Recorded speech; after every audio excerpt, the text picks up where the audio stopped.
I see that it is 6:02. It's January 12th, 2026. Welcome to the first Select Board meeting of this new calendar year. We can probably declare a moratorium on Happy New Year after this, but we'll say it one more time. I hope everybody had a great break, and welcome back. We'll begin as we always with a call to order. I see that everybody is here, so we can skip the details on that, and we'll go with public comment. Public comment is up to 3 minutes per person. If you're on Zoom, please use the raise hand feature to let us know you'd like to speak. If you're here in the room, please approach the table and use one of the microphones so that those that are watching online can hear you as well as everyone else. And I just want to make the sort of additional comment that it is the comments that we typically take at our public comments session are for items that are not on the agenda. If there is an item on the agenda that you wish to speak to later, we will often allow public comment during when that comes up. And please, when you can, discuss a topic or an issue. Refrain from personal comments referring directly to other people and address the chair of the board or the board itself. Thank you very much. Is there anyone who would like to make a public comment this evening?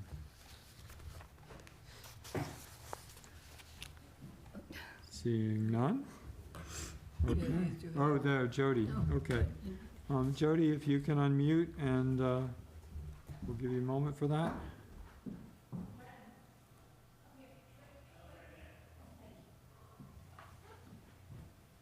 Hi there. First of all, thank you for having things on Zoom. It's flu season and we have a situation in our house. But I just wanted to first thank the Select Board for its work, including oversight of the DEI Commission. You know, you guys really devote a high level of time and care to this work. I do want to quickly just ask that you reinforce clear expectations around civility. I think, Mark, that's something that you just tried to comment on as well, because, you know, we're all going to disagree on the difficult issues, but staying focused on the issues themselves and not on the individuals raising them is going to be really important going forward. At the most recent DEI meeting, some comments did become personal, which really did distract from the substance of the conversations, and it made it harder to actually work towards solutions. So strong facilitation and consistent reinforcement of norms are essential to keeping it respectful and focused, effective, and also just modeling this behavior from the Select Board, I think, can really help set the standard. So thank you guys for what you do, and that's it. Thank you, Jody. Anyone else? Going once? Okay. We'll move on to the consent agenda. Wendy? Okay, sure. Before there are some things in the consent agenda. I know that there were some comments on minutes that were distributed. I just asked, did everyone see those minutes? And any questions or concerns on those comments that Cameron had shared? Thank you. No? A couple of typos. Some typos that were correct. Yeah. There was one. I know there was one. Thank you for catching my name. I know. Them, yes. Yeah. Carrie's name was spelled wrong. Oh, yeah. Okay. I didn't notice that one. So. Yeah. Okay. I also noticed that we did get a comment on the minutes from a citizen who was, and if this does happen to occur to you, if you're in this situation, someone had made some remarks at the public comment period in a previous meeting and felt that they weren't quite accurately reflected in our minutes, and they requested a change, and that change is also going to go into the minutes. So thank you for those people who pay attention to these things. It really does help the future to understand what we've been discussing. Okay. And I also just want to note that we have in the consent agenda 2 proclamations for Rebecca Purcell and Michael Rudd, who are both here, and maybe they'd like to come forward and stand. I'd like to read these proclamations for you in your recognition. And I just want to note that Rebecca Purcell, it's my understanding that going back to 1985, you've been purchasing flags for the Emerson playground, that area where the flag stands today, and you've been respectfully raising and lowering that flag for quite some time, and I think Michael Rudd has been helping you with that. So in recognition of that, we have these proclamations. They are both identical, so I will read one and recognize that we have 2, one for each of you individually. So honoring Rebecca Purcell and Michael Rudd, whereas the flag of the United States of America stands as a symbol of freedom, unity, and the enduring values upon which our nation was founded, and whereas the proper display and respectful handling of the United States flag reflect our collective honor of those values and for the sacrifices made in their defenses.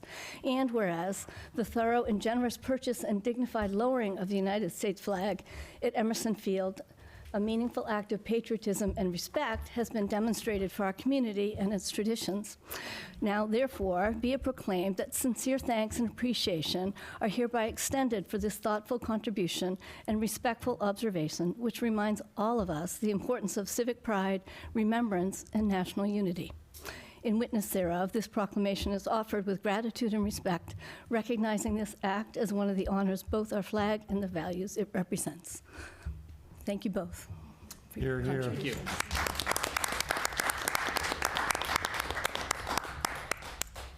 With that, I'll take So- a motion. Yes, I make a motion to approve the consent agenda as presented.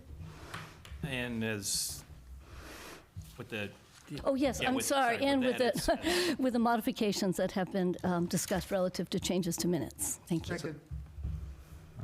All those in favor? Aye. Aye. Okay. Thank you so much. I think it's also worth noting some of the contributions from the Concord Free Public Library. That was a gift of $18,000, so thank you to the corporation. I also thought I'd like to just make a note that one of the things that we don't necessarily include in our agenda are the contributions that are made to the Hugh Cargill Trust, as well as the, the tax relief a fund that we maintain. As many of you know, that we've put out an appeal recently, and I just want to recognize that we did get a contribution of $30,000 to the tax relief fund, and that came from Nancy and Renee Bucas. And so I just want to offer a heartfelt thank you to them individually for that contribution. So thank you. To them. And then I guess we're able to, if we're able, we can move on to the appointments. All right, so I'd like to move to approve the town manager appointment of Andrew Kirkpatrick of 94 Sorrel Road for reappointment to a full term on the Commission of Disability beginning May 1st, 2026 through April 30th, 2029. so, just a question, because it's a change, just, why did it? Get removed. Yeah, Yeah. it looked like there was one person, now there's a different person, I just, It's Well, not a there were different 2, person. There yeah. were 2, and one of the candidates withdrew. oh, okay. Yeah. Yeah, so even easier. There were, we thought we were yeah. gonna put forward 2 people, one of the candidates withdrew, Yeah. we just have 1. Okay, Yeah. that's, Yeah. that's great. Yeah. So we're still looking for people who might be interested to serve on the Okay. Commission on Disability, if anybody has that interest. Great. All right, So, second, Chair's report. Oh. Discussion? None? All in favor? Aye. Aye. Okay. Let's see.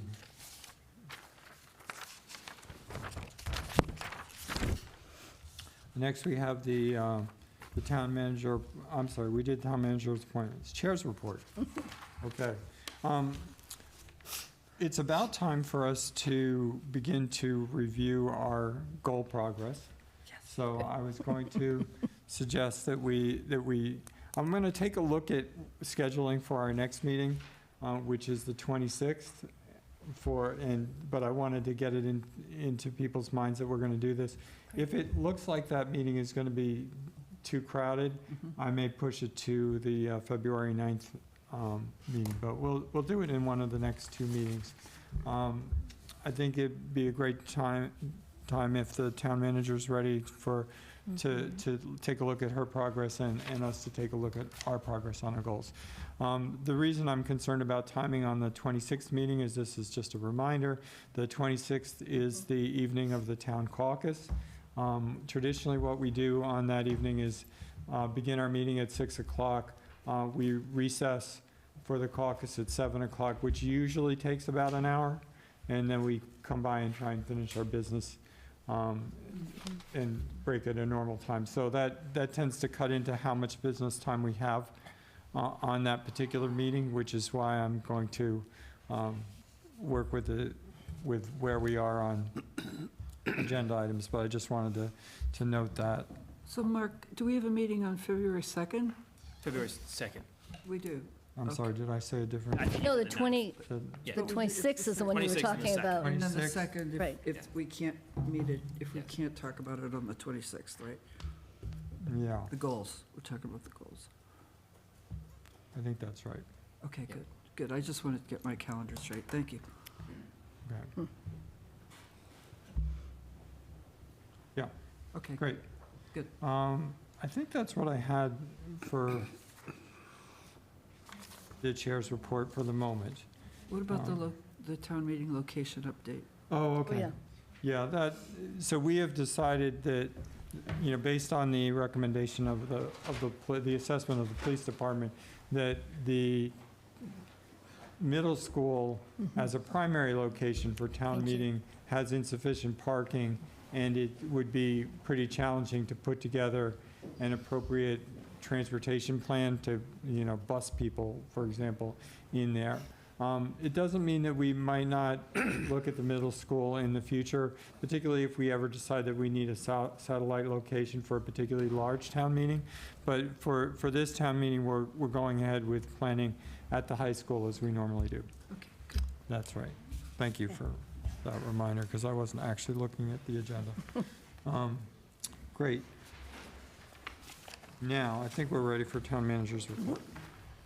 Okay, thank you and good evening. In the packet is the January monthly projects report. We continue to, I think, make enhancements to it on a monthly basis. One of the items that we've changed for this month is we're trying to highlight a project, and so we've highlighted it within the report. We've included some pictures. I did ask if at some point in the future we might be able to do like a very short video.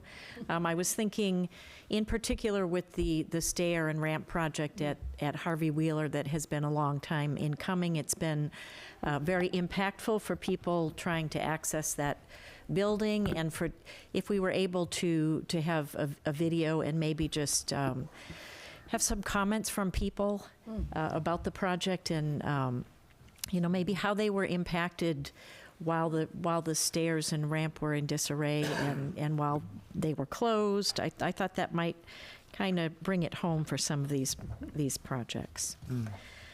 So we have highlighted 13 projects. They should be fairly consistent across the months. These are our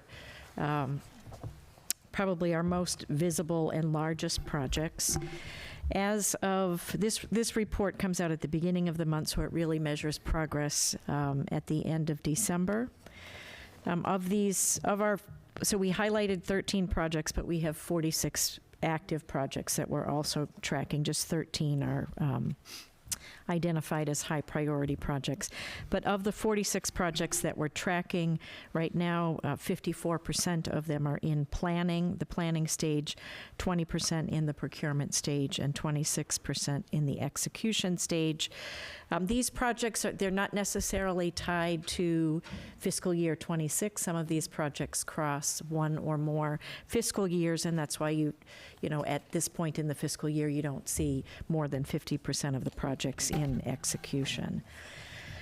So we do have on pages 5 and 6, the 13 projects. We have them just kind of a short synopsis, the project name, the department and the project manager, the estimated project cost, the current phase, and where we're going next with each of these projects. I did want to mention two projects that we really haven't talked about too much, but they impact this building. So we have projects on page 6, projects 10 and 11. The first is the townhouse security improvements. This is a project that we have been working on off and on for a long period of time, and what we're looking to do here is to add some cameras and some additional security measures within the building to keep employees safe. Not that there have been issues, but or not that there have been ongoing issues or really a lot of specific issues, but if you walk around this building, you will notice that you can get into areas, the public can get into areas where we only have one means of ingress and egress. That sometimes can pose a problem. And it's also not that we on a regular basis need to call for assistance, but we don't have a great secondary system for calling for assistance if it's needed in this building. So because this is a historic building and we're looking at adding some cameras, there would be some small cameras placed on the outside of the building. This is going to be reviewed by our Historic Districts Commission. And so you can see that in the next milestone, it says historical review. That's really a review of the application by the Historic Districts Commission. And then the next project below that, the Townhouse Hearing Room update. For anybody who has attended a public meeting in the hearing room, you know that it's very difficult to hear. Sometimes the lighting is also inadequate. So we've been working with Minuteman Media Network, and they are going to make some upgrades to that room. We're hoping we have this done in time for the public hearing, the town meeting public hearing process. That is one time of the year that we make extensive use of that room. So that's what's going on there. And I just wanted to mention those because I don't think that they've been mentioned in this report previously. Carrie, can I just ask a question about it? You have talked about it before, but it also said scope refinement, so I was kind of curious on that same project. What that Yeah, so we started with looking at, if money was no object, what could we do? And there are acoustical tile upgrades placing acoustical tiles on the ceiling, on the walls, replacing the window coverings, a floor covering, and so we've had to cut that back because the original cost estimates were in excess of $100,000, and that was just too much for the amount of time that room gets used. Okay, thank you. And so then the next several pages, this is basically by department, so you'll see we've got the next page, Concord Municipal Light Plant. Their two projects are included on one page and so forth. I think it is probably worth just saying here, because I know that the communications have begun, but the time of day rates rollout based on the advanced metering is getting closer. The league, I believe, had their first Friday last Thursday. And talked about that. And for anyone who, there's some calculators up, so there's quite a bit of material now for the public, for people to begin to understand what's going to happen to electric rates come the 1st of April, I believe it is. First bill in May. Yeah. There'll be a presentation at Concord Can next Tuesday. Right. So it's a first time in quite a number of decades that the structure of the electric billing has changed. And to just really briefly, it means that at certain times of day, electricity is going to be more expensive than at other times of day. And so people are incented to adjust their usage to those off-peak times to save money. And I'll also just comment, the League of Women Voters, that recording is up on MMN. And also, Jason and Laura did a wonderful job in that presentation. And they also shared that the customer service team at the light plant is ready and able to answer questions that people have, even the more sophisticated ones. So consumers who have solar on their roof, they're ready and prepared for your calls. So but look at the material first. It's very well organized. Hey, Carrie, can I ask about a project that's certainly one of the 46, but not on your list? The status of the Baker Avenue actually reconfiguration, not the culvert, but the actual project, that has been designed. Is that, where is that in terms of? It has been designed. We have had neighborhood meetings, and we have all of the funding in place. I don't believe we yet have a contract signed on that. So that is probably something that is moving forward in the spring, So it's in because we're it's at in the, procurement stage, early procurement stage. it's either early procurement or approaching procurement. Got it. Yeah, you. because we're completing our 2025 construction at this point in But to be time. clear, you're talking about the intersection of Baker Avenue and Main Street. And Maine, right? Right, The- yeah. the- Yeah, The okay. reconfiguration, I know. there was Yeah, a and big there's- project there just on the Right. list, which is the Okay. culvert. Yeah. Yeah. Yeah. This And is- there are a number of funding sources, including funding from the Novo 40B project contributed some funding to that redesign as well. I did want to mention just on the advanced metering rollout project, the Light Board members are actually also going to be hosting a listening session, I believe in the month of February, but not yet scheduled, an evening session where they will be available to present and hear feedback from residents. So, Carrie, just maybe one question on the projects, the cell infrastructure improvement, Yeah. because that one has a couple of components, right? There's a piece that, like, generally, we're sort of working within the town to say, like, but there's also some active, are you tracking, like, Yeah. what the suppliers are doing too, and just sort of how that's progressing at the landfill, et cetera? Yeah, this one is actually, I was looking at it earlier today, it's really written up more for the work that we're doing in West Concord. Yeah, but sure, yeah, so that's Meg- why I just wanted to get, Yeah, like, a if little you bit of wanted to a provide an update. update. You know, and I was working with Matt on how to frame it, and I think I might need to pull it into maybe 4 projects. Yeah.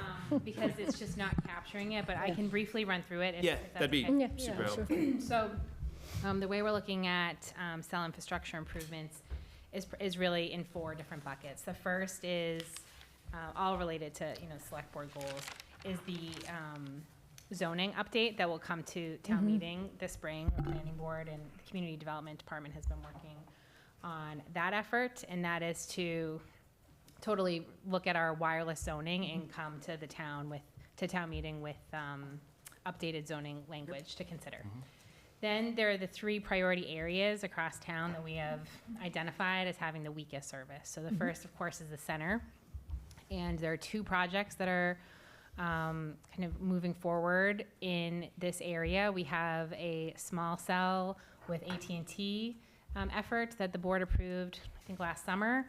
That continues to move forward. Every time I check in, they say, be patient, which of course, we're eager to move that one forward. But that's it. And in terms of, is it waiting on us? Is it waiting on them? That's AT&T that's moving that one forward now. It's their project. We also have Verizon at the Umbrella, and that project is, we're in the final stages of finalizing the lease.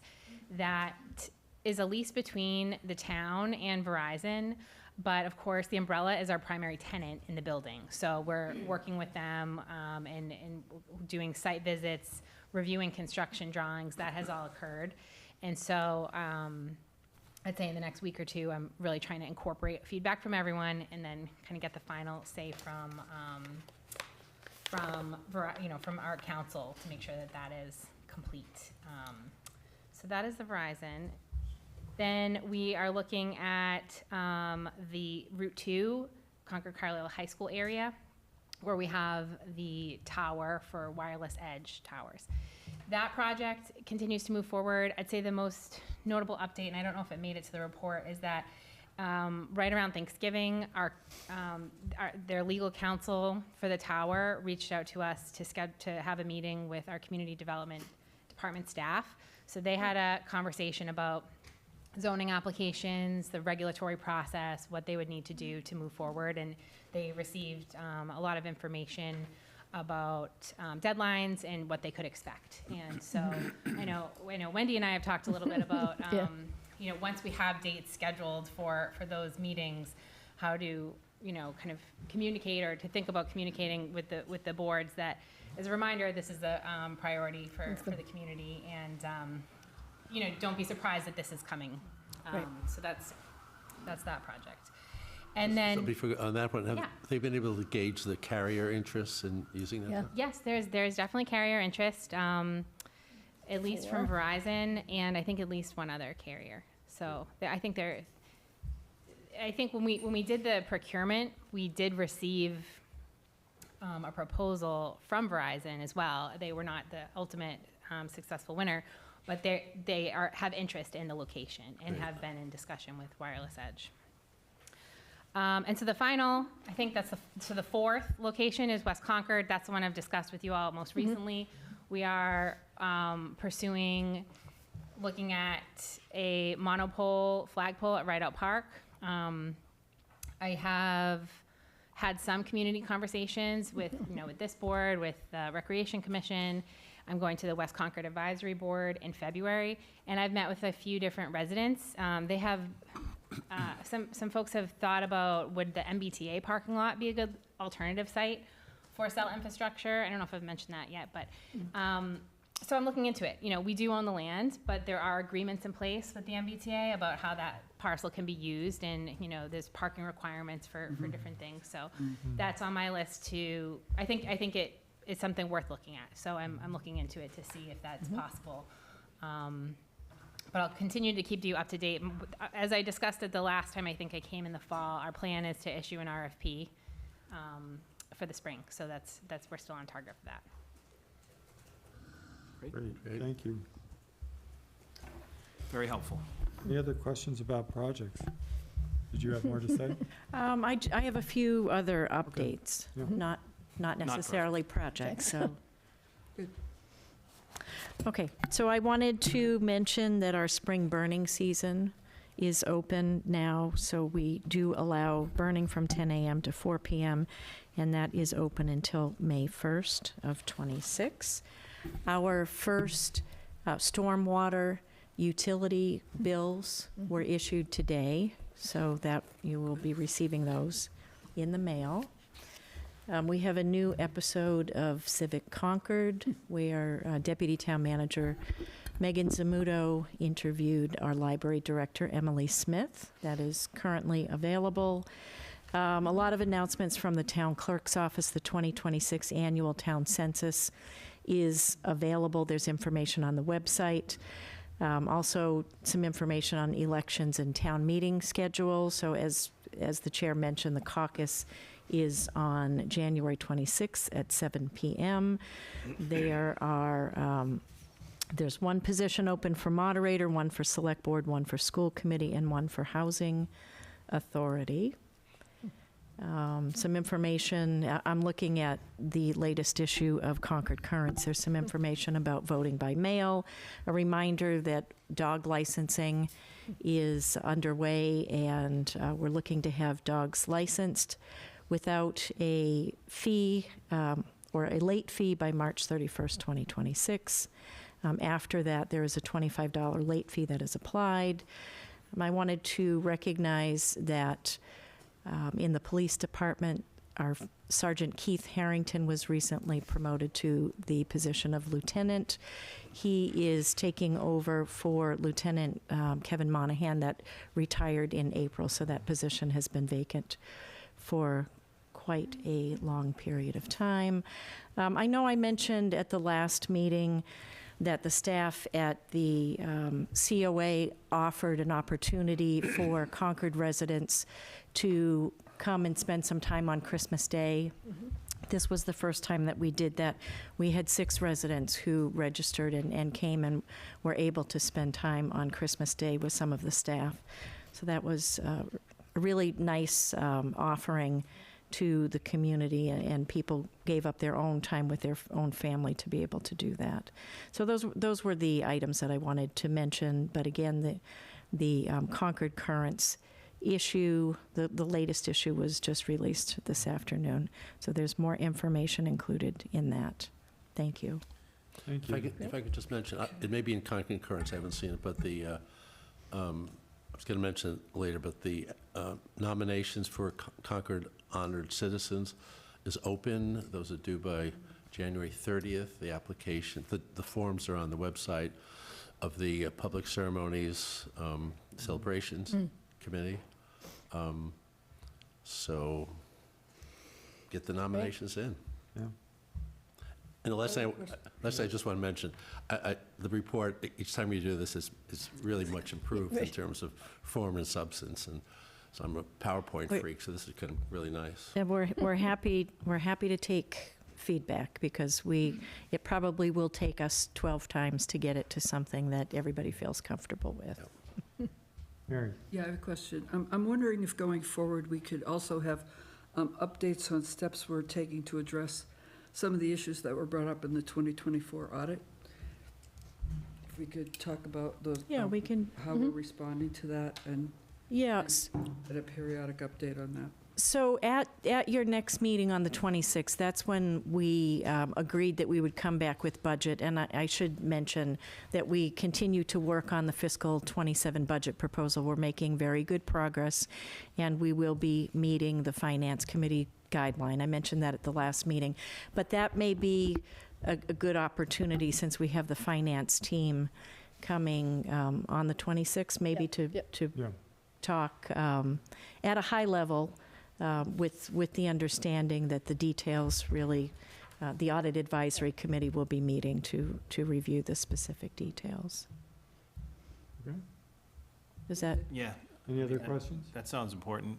Yeah, Yeah. I'd like to make sure it's on the agenda. I'd like to make sure that it Yeah. stays kind of in front of us, Yeah. as opposed to just a one-off discussion at a budget conversation, because I'd really like the town to hear that we're making progress towards, that we took those seriously, and we're making progress towards improving Yeah. our audit performance. I didn't mean that we would roll it into the budget discussion, but that on that agenda, that we could have an item then, since we have that team coming in anyway that evening. Right. Okay. We'll do that. Any other questions? Nope. Okay, good. Great. I think we're ready for the item on the temporary art installation. Pride Rainbow Crosswalks, Mimi Graney. Good evening. Joe Palumbo's here from the DEI committee and the Pride group, sort of a subcommittee within the DEI committee, to answer details. Just to introduce this is for preliminary approval by the select board. Folks probably are aware of Pride crosswalks that have been popping up all over the world to show support of the LGBTQIA community. Concord is proposing to have 2 creative crosswalks that would celebrate Pride Month this coming month of June. So folks probably know the first weekend is sort of Concord Pride. The proposal is for 1 crosswalk in West Concord, roughly in front of Eva's Little Kitchen, across Commonwealth Avenue, and the other one across Main Street in Concord Center. There's a number of different ways in which these crosswalks are installed. Oftentimes they're done using paint, but one of the challenges with any of these kind of painted crosswalks is they start to deteriorate almost immediately, like within days, and can wear very unevenly. The other way communities do it is with chalk, which is very temporary, or the third way is often with thermoplastic, which is a much more permanent installation, and that can be very expensive, like $30,000 to $60,000. We are taking a page out of the work that the West Concord West Concord Cultural District, their sidewalk decals, which folks probably know those were the art decals that were through West Concord. Folks really loved them, and we saw that when we had the right material, it was really robust and stayed in place. And once we peeled it up, it left no mark. So we're sort of looking at using that same material for the crosswalks. So the idea is to maintain the standard white 2 lines that designate a crosswalk. Concord happens to have sort of those broken up into triangles, and we're thinking that that could really lend itself for the rainbow pattern. So the idea would be to get colored decals that exactly match those standard sizes so that we could create a rainbow pattern. with your preliminary approval, we'll continue community outreach to make sure the abutters are welcoming this. In your packet, you see that we already have a few support letters. The decals have not been tested on roadways, so we're wanting to place one decal. So it's similar to how we did with the sidewalks, we placed one just to see how it went. And if it can stay in place without peeling up or deteriorating, the idea would then to do the whole set. In terms of regulatory oversight, we'd make sure, I bring it to the Transportation Advisory Committee, the Public Works that has a special transportation group, as well as the Historic Districts Commission that would review the one in Concord Center. And then the West Concord has a business group that's a little more casual, but we'd kind of shop it around to them. Helen from the Concord Floral Shop was one of the support letters, and they're welcoming the project. Great. So if you have any questions, I can engage Joe or answer them with you. Any questions from the, I'll just note that this was presented at the DEI Commission meeting last week and received unanimous support from the commission to go ahead with this. Okay.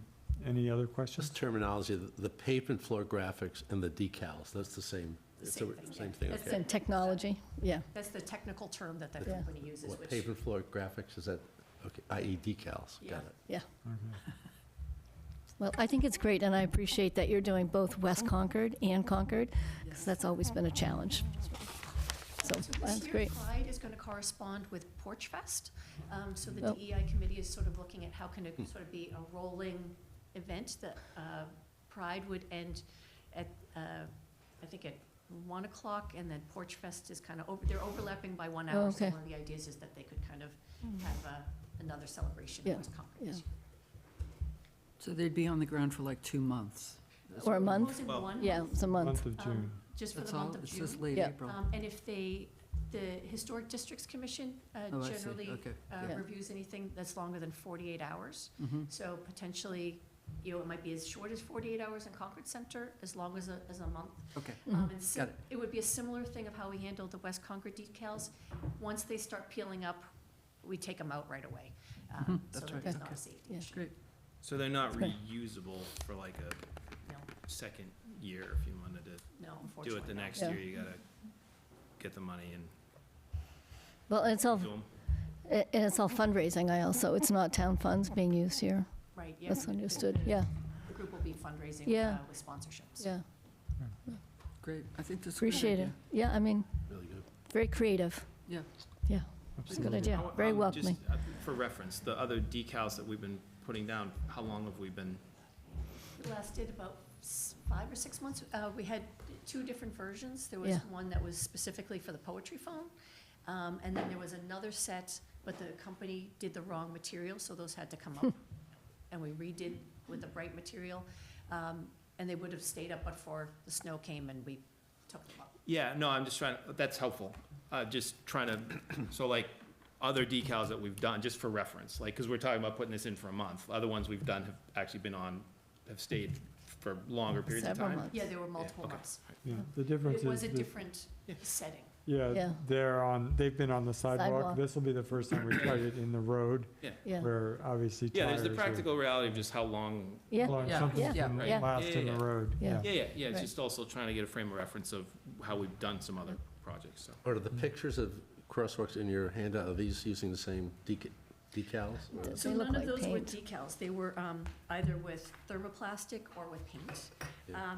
And one of the challenges is that usually people take the pictures the day they put the project of course, down, right, yeah. and they do wear very unevenly, so that's Yeah. why we're wanting to do a different type of material. Got it. Mhm. Just like the Cool. roads do, okay? Yeah. Cool. Great. And so I believe we were gonna take a Ready vote for on motion? this. Yeah, All right, so I move to approve the temporary art installation for the Pride Rainbow Crosswalks as presented. Second? any further discussion or questions? All those in Are favor? we, sorry, just, are we, what are we, we're just approving, I just want to make sure. So it would be Is this the, Preliminary. provisional approval, so Yeah. we'll test it Okay. with one decal, make sure the regulatory, the Yeah, HTC. you all the still have groups to work work with those And first. then And they'll I'll come be back probably sometime in May to get your final. Good, okay, Sounds So good, Great. essentially, So- we're approving the concept. right. right, sounds good. do you want me to restate that? Sure. To approve, okay, so I vote that we approve the preliminary design concept for the temporary art installation for the Pride Rainbow Crosswalk as presented. Second that one, too. Okay. Any other questions? All those in favor? Aye. Aye. Thank you, Mimi. Thanks. That's great. Okay. We're going to have an update on the ARPA funding. So, and We have Jennifer Barrett, our CFO, who is approaching the table. so just before we get too far into acronym heaven, the ARPA is the American Recovery Program. Thank you. And this is the sort of waning days of the COVID funds. Yes. Yes. Yep. Yes. So I've been working on an update on Concord's use of the funds from the whole title, the Coronavirus State and Local Fiscal Recovery Funds Program, SLRF, which was established under the American Rescue Plan Act. We're calling it the ARPA Fund. So just for those of you new to this, a little background on the topic. In 2021, Concord was allocated $5.65 million under the program. The funds were designed or distributed to help local governments respond to the impacts of COVID-19. Federal guidelines allow these funds to be used for several purposes. Most communities who received under $10 million in funding have elected to file under the heading of replacement of lost revenue. Some of the other recommended uses were responding to public health and economic impacts, premium pay for essential workers, infrastructure investments in water, sewer, and broadband, emergency relief from natural disasters, and surface transportation projects. In Concord, we have incorporated many of those uses within our distribution of the funds across eligible projects, ensuring compliance with federal requirements and alignment with Concord's priorities, even though we are filing under replacement of the lost revenue. So I believe since the last update was a while ago, I've been getting myself familiar with all of the projects, budgets, and balances. We have a few key deadlines to note. Annual reporting is due each April and has been completed timely in previous years. So we're coming up on our next one, the end of March, expenditure deadlines for that reporting. All funds under the program must have been encumbered or spent by December 31st, 2024, so just over a year ago. And the last benchmark is all funds must be fully expended by December 31, 2026. So we're at the midpoint way between must be encumbered and must be spent. So it seemed a good time to give an opportunity, an update. Over the course of the first 3 years, town leaders identified 39 potential projects. 5 projects were canceled and funds were reallocated to other new projects. 10 projects were completed before the 2024 encumbrance deadline. 23 projects were encumbered under IMA agreements with each of the different divisions that were sponsoring those projects. 1 project was not encumbered with an IMA and not spent, so ineffectively closed as well. It was a fairly small project.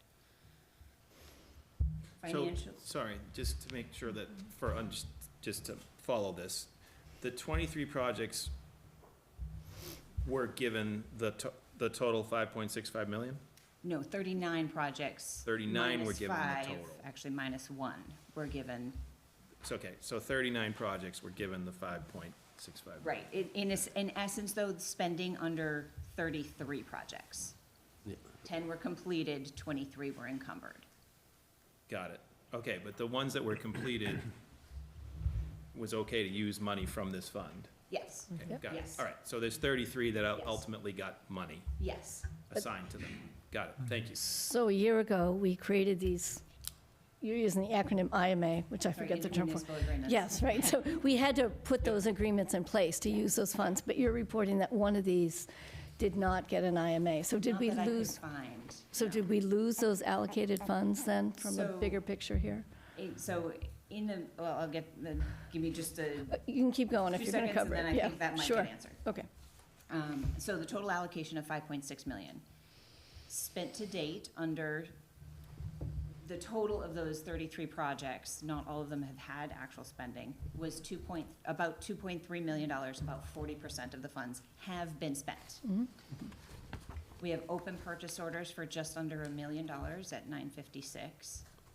So the combination of total encumbered and spent is 3.26 million, about 57%. So just over half has been either earmarked with a contract to a vendor, not just our own internal, Yep. or it has actually been spent. There are 2 authorized projects with little to no activity, both over $450,000. That's about 17% of our total allocation, that are gonna be in progress this year, and I'll be Okay. following up on Okay. those, making sure we're in progress. I think we've already just talked about one of them this evening. Due to the timing of the expenditures and the IMA allocations, there is a small portion of funds that has a little flexibility for allocation, so including that 5,000 that didn't get Oh, okay. an IMA, and due to balancing the accounts, we can distribute those. So some of those IMAs were written for the total of the project, and some of them were written for what was left of the project. Okay. So what was left of the project is fairly restrictive, but the total project, if there was expenditure before December 31st of 2024, we could potentially use that. reallocate those Oh, funds okay. to those projects. Yeah, that was always my understanding. Was Yeah, now you can reallocate within the list. You Yes. can't do something new, Exactly. but you could shift around within. but not within that project. Each IMA is specific, Is right? specific to a certain total. Depending but- on how it was written. Yes, Right, so, yeah. so some of those were written for the total project. Yeah. So, for example, the 250th project was Yeah. $500,000. Some of that was spent before December 31st. So, but the IMA was written for the full total 500,000, which would be technically a snapshot in time on 12/31. So we have a little bit of flexibility. There's other projects in that same situation, and I've got an accounting of those where we can make a few updates, and I'll work with Carrie to decide where it makes the most sense to distribute the remaining funds within those projects. Wait, I'm still confused. So there is flexibility within the funds that are covered by an IMA or not? Yes. But there's not flexibility between and among IMAs? No, each of the IMAs is specific to each project. Okay. So we can't spend more than the IMA on any project Right. at this point. Right, But we within have that- funds that were not allocated under IMAs or spent. okay. However, there was funds spent before the IMAs were put in place on some of those projects where the total was put in the IMA, not the balance. It is, I've gone around it a few Confusing. times, trying to Yeah. get my hands on how we met our budget, and there's some variances there, but we've got, I've got an identified list of where those are. Okay. So our next filing is in April, and then over the course of the next 11 months, we're going to be spending, because we don't want to send any of that back to the Right. federal government. So we have, the 5.6 million is in our, we have Yes. those funds. Yes, it has been, Right. the total has been received. This is not a reimbursement program, it is a funds in hand program to spend those funds under our Is there contracts. interest-bearing accounts in that? We allow it? Initially, the initial guidance from the federal government said that interest could be applied, but then they reversed their decision and said, you do not need to apply interest, so most communities never calculated what that interest was. So it left it unrestricted. So the interest went into the general fund. So 5.65 million given to us, 3.25 million roughly, has either been spent or we directly know how it's going to be spent. Yes, it's under contract. Yep. So there's another 2.4 million, and that could be a combination of things where we have still some projected spend, Yes. or maybe an opportunity to reallocate some of that.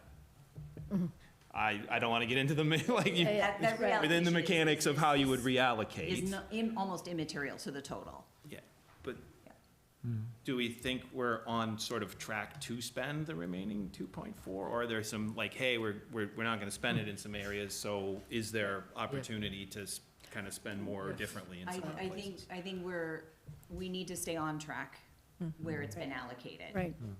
Because that's we've bound ourselves to do that. And if the project doesn't get completed by 12/31, then we are obligated to send it back. So we need to make sure that we stay on track. So we have 11 more months. We have to do what we said we're going to do. Yes. Right. Okay. Yes. So internally, the message has been that if you are not on track by March, those funds are likely to be diverted elsewhere.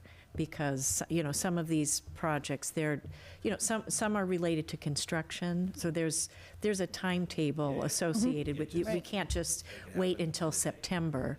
Even if they're covered by an IMA, could they be? They have to get spent. Yeah, they have to get spent. I think we have to keep in mind, we've had this money for Oh, no, I 4 or 5 years Right, at yeah. this point.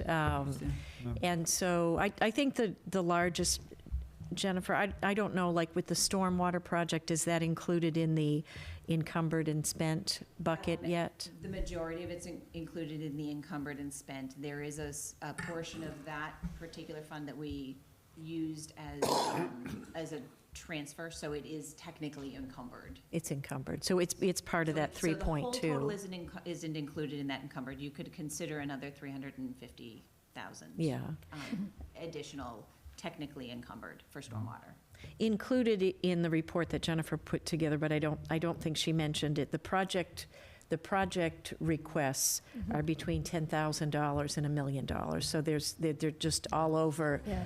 the board. And, we are tracking these on a much more aggressive basis to make sure that things are staying on track. And if we find that we have some funding that could be diverted elsewhere, we will be bringing that to the board for some discussion. I have Yeah. a very specific question, so I guess this is a good time to ask it. We've got 500,000 in the Affordable Housing Trust under an IMA. 91B, yeah. If that can't be spent, if we decide for some reason that we're not going to spend that, could that be reallocated to some other project?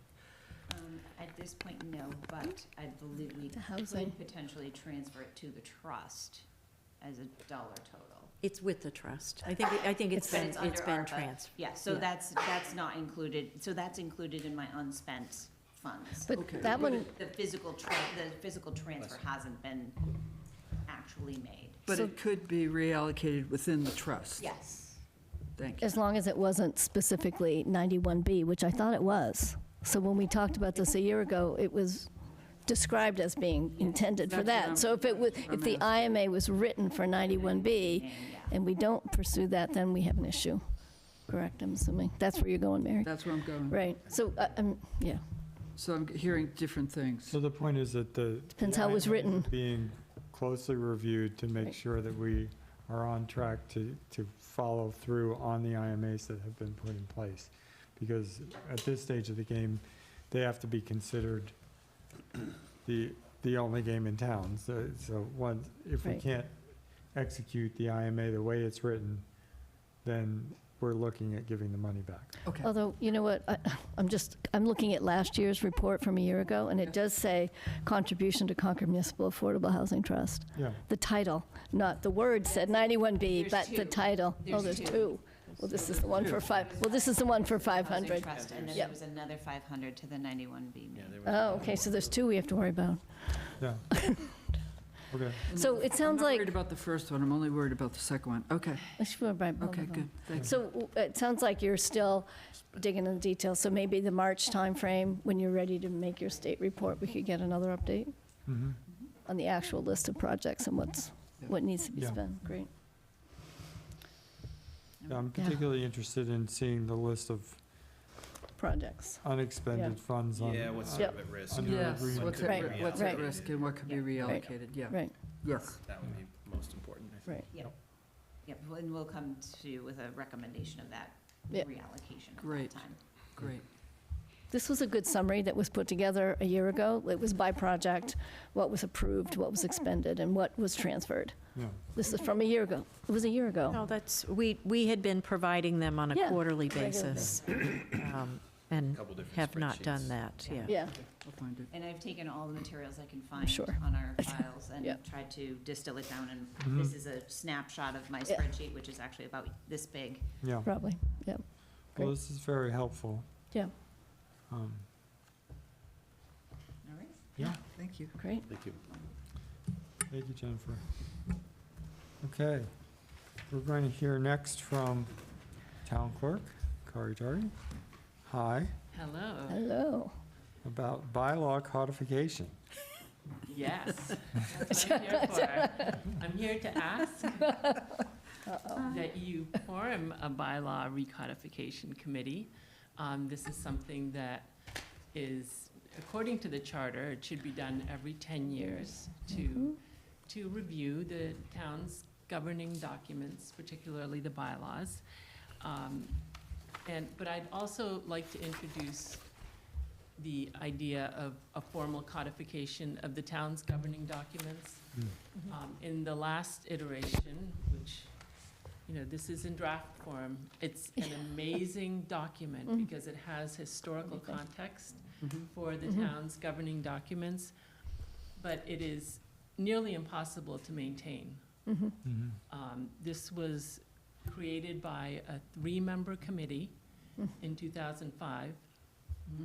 It took them a year to create it. It involved interviewing departments and committees, gathering all the rules and regulations, things that get periodically updated, but we don't have a central place for ourselves to compile those, for the public to access those, for enforcing departments to access those. So this would be an opportunity to bring all those things together. So we've added $17,000 to the capital plan for this year to fund this. The project itself will take close to 2 years because there's a lot of legal review and Yeah. draft review that is involved. But it all starts with the committee, and the committee reviewing and deciding, and what should be included, how it should be included. And so that's why I'm here tonight, to start that process. So you think it can be done for 17,000, Yeah, a 2-year process? I have a quote from last February, and it includes a legal review. We don't have a contract because I have to go for an RFP, but it's also a 2-year process. So we can get started with some part of it once we have the contract. If it's a different cost, then we would have to come back to town meeting. Is the 17,000 in an approved capital plan, or is this the proposed capital This plan? is the proposed capital For plan 27. 27. Got it. So I have a question on terminology. Is this a committee to be formed, or is this like a task force with because Oh, good. it has a deliverable, and we've Yeah. made those distinctions before, and Yeah. from your point of view, it doesn't matter if I we think need it- it, but what do we call it? Yeah. The chart, that's good. All public. the charter calls it a committee.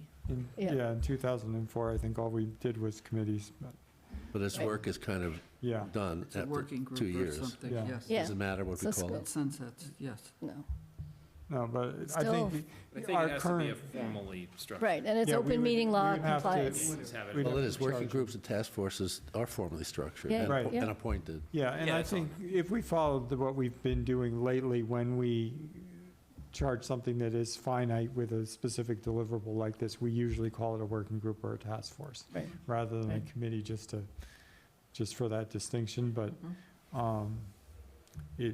it's really semantics. Yeah. Would you, I looked through this material and I didn't see the name of the three saints that did this. the No, they last did. time. They're in, it's in there. They're definitely in Are those. they? Who are they? Techley, Anita Yep. Techley, Right. Judy Terry, Judy Terry, and Hugh Lauer. Right, Hugh Lauer, yeah, not Ruth, okay. yeah, I knew there had to be a Lauer involved in this, right. so, Ruth may have also been involved. yeah. So Ruth, you. Anita, and who else? Judy Judy Terry. Terry. Judy, yeah. Judy Terry, okay. Okay. Oh, gosh. And it's 3 people, it seemed like 3 people, it's a lot of work for 3 I people. don't think that's. So is there software that assists with this now? I mean, Can AI do AI this? can solve your problem. I don't- So I included in the memo Yeah. were 3 links to different towns. Yeah, Yeah. and saw them. the online Mhm. codification that they have. And so those represent 3 different vendors Mhm. who provide it. mm, Is there software that we could use to do this? If there was, I don't think, one of these vendors is yeah. in very many towns, and I don't Oh. think that would be the case. I guess what I was sort of asking more is, the result of this, does that end up in a software system which then becomes, easier to maintain and Mhm. hold for the next time around so that it's better linked? Because I'd like to think that this might be the last time we're going back to, papers and scans and so forth for this type of work. Yes. So there is an online platform, Mm, and there is a cost associated with updating, yeah, but the vendors will commit for a price to updating whenever there are changes. okay. Or, I And mean, that's where the cost, I think. does it have to be a central repository? Like I was Googling, and I know where all our APP files are, I know where our list of bylaws are. I just assume that they're individually maintained. It looks like the bylaws have been. So I don't know if we, They're individually maintained, right, but for someone looking to see now, is it a bylaw? Is it a Yeah. rule? yeah, Is it, that's true. what covers what I'm looking to do? right. How do you know if it's not all centralized? Yeah, I did see that other towns have organized it by topic, Yeah. right? And then they can link them. So it's helpful, but it might be disruptive to other sources of information that we have. And we should, Okay. it seems like it's a lot of work. It seems like it's a good thing to do. So it also seemed to me that there was a lot of legal review that might need to happen in this. And so you're saying that consulting would fill that, The vendor That- provides yeah, the the legal organizational perspective? review, then a legal review, then they draft the document, Yep, and I think it takes them from organizational to drafting 6 months. So, Does Just this seems- effort also result in that book being online and organized Yes. in a way that people can find things easily? Yes. yeah. and it seemed to me that almost certainly this is going to result That would be in a great. bunch of sort of secondary requests to either change bylaws or even the charter. So that type of work would be in addition and over and above. That's So- part of the report, right? It would That's produce a number of recommendations for changes too, Yeah. right? Yes, and They that would- happened in the last, Yeah, I saw Yeah. that. where those Right. recommendations were made. Mhm. And there are also standing votes of town meeting, like saw the that, town yeah. caucus. That's not a bylaw. That's a Yeah. vote of town meeting. And so these Mm. things are hidden unless Mhm. they're Yeah, centralized. yeah, okay. yeah. Well, I definitely Oh, think it's wow. worth doing Okay. and pursuing. So I've provided the charge from 2005. Mhm. I'd be happy to draft something unless you'd like to draft something. I think we'd be happy to have your help. Okay, I'm happy to do that. Absolutely. So, and ideally, we would look to seat a group like this to keep with the schedule that you have in mind by when? When to form the committee? Yeah. Well, how does this have to ultimately get approved? Is this something that the select board just approves? Or does it have to go to like town meeting? Well, the money No. has to be The- the approved. No, I Money, mean, yeah. like, okay, here's hey, we're updating that, here's a new book. Well, that's It's gonna, got new codes, it's Yeah. got new administrative procedures, it's got new, changes. And then do all those updates have to be approved by the select board, or is there anything that has to go to town meeting to say, hey, here's the new bylaws? It's not going to change anything. It's not going to result in new bylaws or new policies. Recommendations. It will, Yes. right, Potentially. recommendations, That's right. yes. And that would go. Yeah. And that would If go. it was a Okay. bylaw, or if it. I got it, so that's just 2 steps. In the meantime, it's reorganizing and making more accessible the information that we already have. but it also involves a hard look at everything that we do have to create some of those recommendations of what probably should be changed. It doesn't say how to change it, which is probably another committee. I hate to say that, but it's going to, no, but I think that's what the last report did, right? Yeah, I mean, it's a lot of work, but it's a good thing to do. We've got so much going on now, though. It I know, just it's feels hard like- to, Feels like a hard time to be, On the other hand, it this- sounds like we're 10 years So it's like we're late. 10 we're years. 20 years, I'm sorry, we're 10 Yeah, years we should've- past. should have done it on time. Should have been done 10 years ago. Should have done it years So ago. we can't, it's like we can't ignore it. Okay. Well, there's heavy dependence on town staff and consultant work, so, and a select board I member. love statements like, in addition, the 1950 standing vote prohibiting fishing from bridges is not structured as a bylaw and appears unenforceable. For anybody that's driven up Lowell Road and Yeah, I watched know. people fishing from bridges, I'd say that's pretty accurate. Okay, Love the But did we horses do on anything then? sidewalk Yeah. bylaw. Oh, yeah, the side, Great one. right. okay. So this will be fun. If this happens to pique your interest, anybody out there in Select Board watching land, please do let us know, because I think we're looking for, again, some very interested and dedicated individuals. Michael, have a question? Yeah, come to, Michael Williams, 1284 Sudbury Road. This may be completely off base, but if another entity is going to put this together and assemble it and load the data into the cloud, I know everybody that's got their pictures in the cloud, we don't own them. Who will own the data? That's my no, question. we will. That is a very good question, and I think I heard from a fellow clerk that the vendor does own the data Hmm.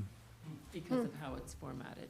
But of course, the language is ours, but Yeah, it does get complicated. Hmm. interesting. But is that the price of accessibility? Hmm. Okay. Well, A lot to that Need contract. consider. yeah, I imagine we'll wrestle with that when we get into the how to procure the solution to Right. this. But thank you for bringing it to our attention. Yeah, It yeah. clearly does. Do you need anything from us to, She's coming back. Not yet. I'll be back with a draft charge. Yes, thank you. That'd be great. thanks. Thank you, Kari. Thank you. Okay. MCI. Yeah, I think it's Elisa's turn. Come on down. We're going to talk at this point briefly about the MCI Concord Master Plan process that we're engaging in, and Elisa's on point for that. Thank you. Yeah, should I share my presentation? Please do.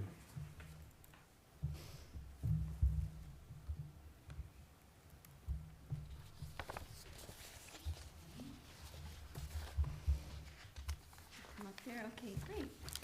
So, just wanted to give an update on the MCI Concord Master Plan and budget.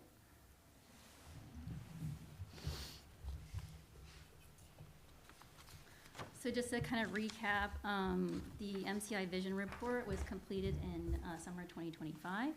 That provided existing condition as well as 3 land use scenarios for potential development. The vision scenarios include a mix of housing, commercial, municipal uses, that have good access to the site, pedestrian connectivity, as well as well-situated open space and passive recreation. There are options also for reuse and potential town ownership of the existing wastewater treatment facility at the site, and additional municipal uses.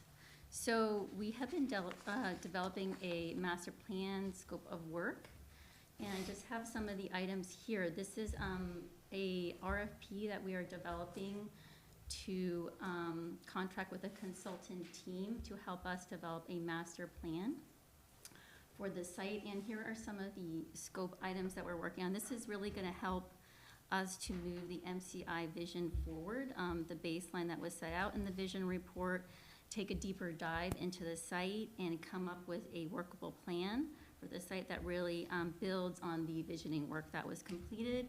It would provide a site layout and come up with a good vehicular access, a mix of housing, potentially commercial and municipal uses that really complement the area and work with the existing development and potentially incorporating the Junction Village parcel into the plan.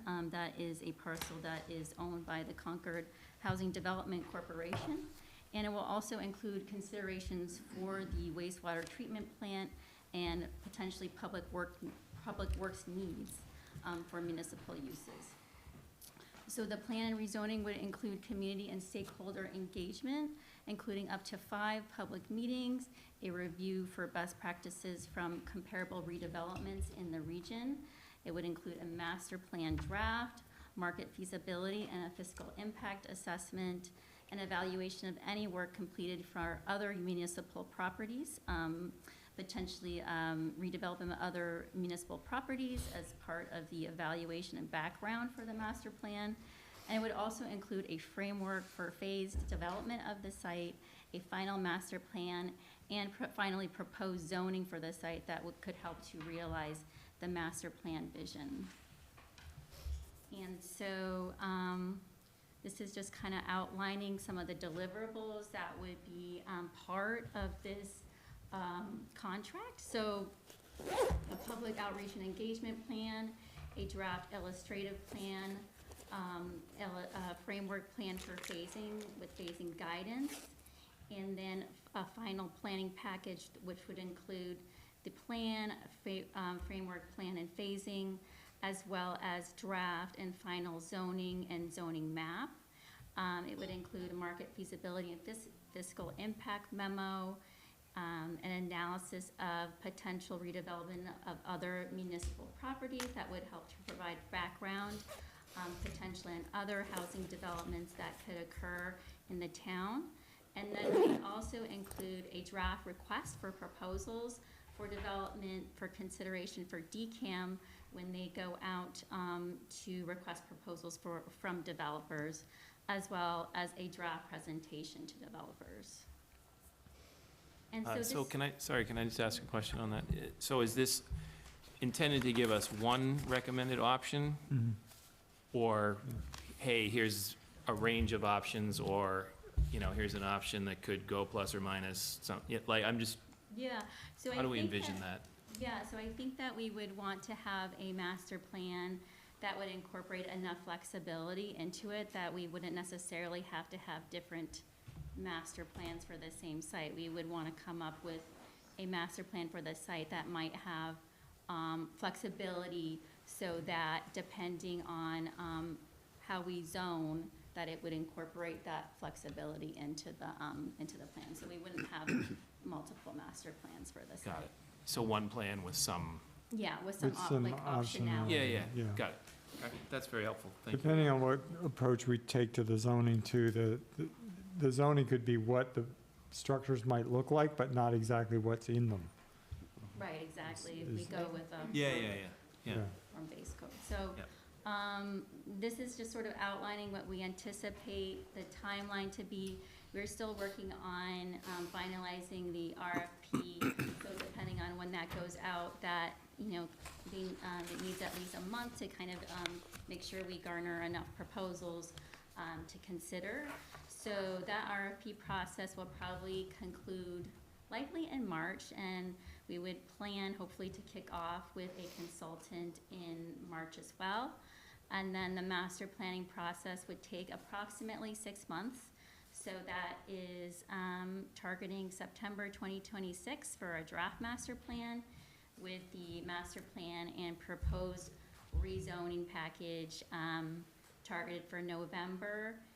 That is quite an aggressive timeframe, so we have to kind of see how it plays out, but that is sort of our kind of best timeline that we're putting forward. And this, it would be tight to make a fall town meeting, but we're just putting it out there as an option. It is more likely that the rezoning would probably be ready for spring 2027 town meeting review. Yeah.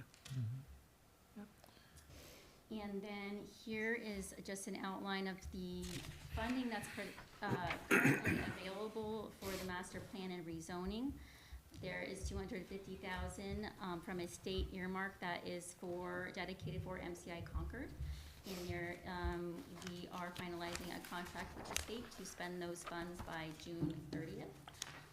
There is also additionally $100,000 in ARPA funds for MCI zoning, and that must be spent by December 2026.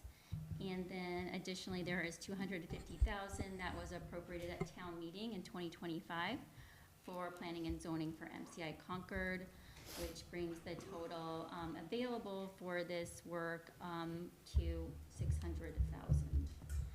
And just to note, the completed 2025 MCI report that was done just last summer, that cost was $400,000, and it did not include zoning. So that seems to be the budget that we are working with for this. Thank you, Elisa. So to step back for a minute after receiving those details, last year we were able with the vision and concept report that came out of the vision report, understand what is there and what you might be able to do with it. And the scenarios that the vision report developed gave us some ideas about what it might look like under various types of development ideas. For example, if there were 300 units of housing versus 500 or 750 units of housing. That visioning and conceptual work was designed to give us a working understanding of what the site's potential was, what its relationship was to certain important things like Route 2, like Concord Center, and how it fit in historically with the town. So this effort for 2026 is a master planning effort, which is really designed to take all that information and distill it down to what is the community's preferences and what do we think should be developed there, and then we answer that. We actually put our stamp on that as a community by saying, here's how we're willing to zone this property. So we're going from the sort of divergent, exploring the site, to a more convergent, this is the solution that we as a community like to see. And so it involves community engagement, but the engagement will be more focused on these are the potential proposals, and how do we distill that down. So I think it's a very important piece of work. It will involve the community extensively, again, with public outreach, both on behalf of the town in the master planning process, and also by the Division of Capital Asset Management and Maintenance, that's DCAM, or the state, is still required to have public engagement meetings around that too. This is designed to have one of the items that Elisa mentioned in here was this is going to produce the kinds of things that we would like to see the state put in a request for proposal to developers when they say that we'd like you to come back with a plan for developing this site. So this is the town taking a stand on what we think should be there. And we're using a combination of the state's resources and our own resources and the ARPA resources in order to procure professional support for doing that. So it's very key. The select board has been working on this idea in conjunction with what we've been doing with the land use working group to try and say, by the way, we also understand what some of our municipal priorities are for other parcels.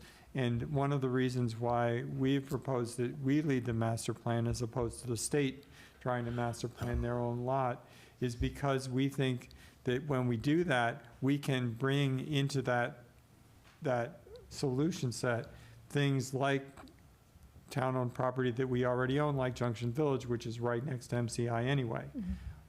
And we think that will actually lead to a solution which globally is broader and more representative of how we want to see the town evolving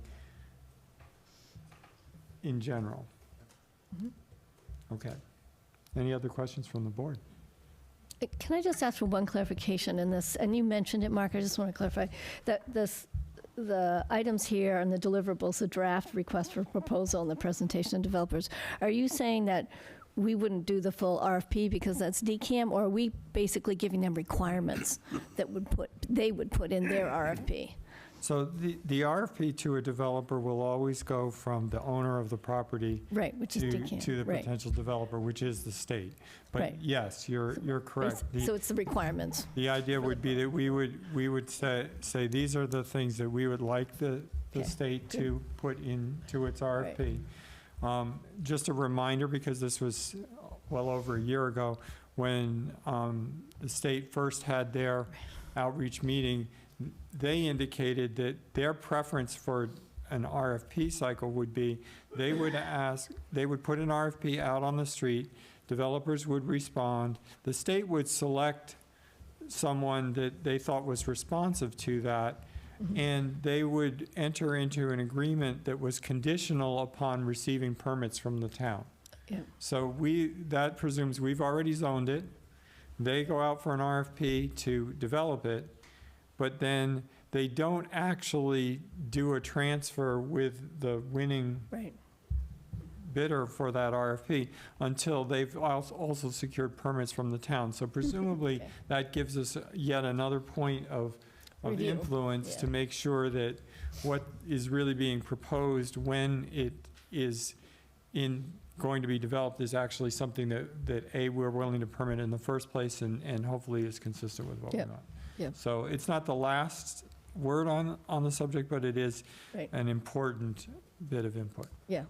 Yeah. Okay. No, and the presentation helps give the vision of what we're looking for as a town Exactly. for that spot. Yep.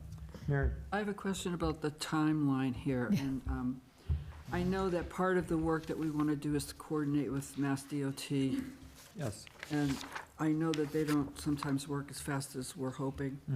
So, have you worked that contingency into any of this timeline? Well, I think, go ahead.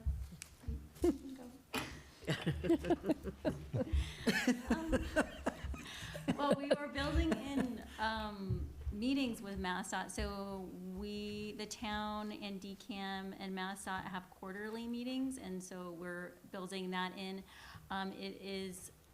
So the planning for the Rotary is happening at the same time as the planning for the MCI Concord.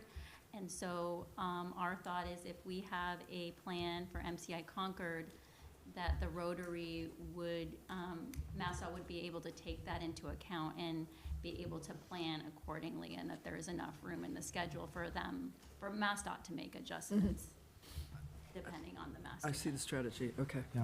Yep. Yeah, so this is designed to actually create input that would be useful for the Rotary. It's probably also, I think it's out there at least to some extent, but Mass DOT is looking at an interim design for the Rotary and a longer range design. If we looked at, sort of the best case scenario on development of the MCI property, that RFP that we were talking about in development might start sometime between the time when they were ready to start implementing the interim design and completing that, and probably well before the final, the permanent Final rotary design is done, because that's off as much as a decade from now. So we have to get used to thinking in very long timeframes for that.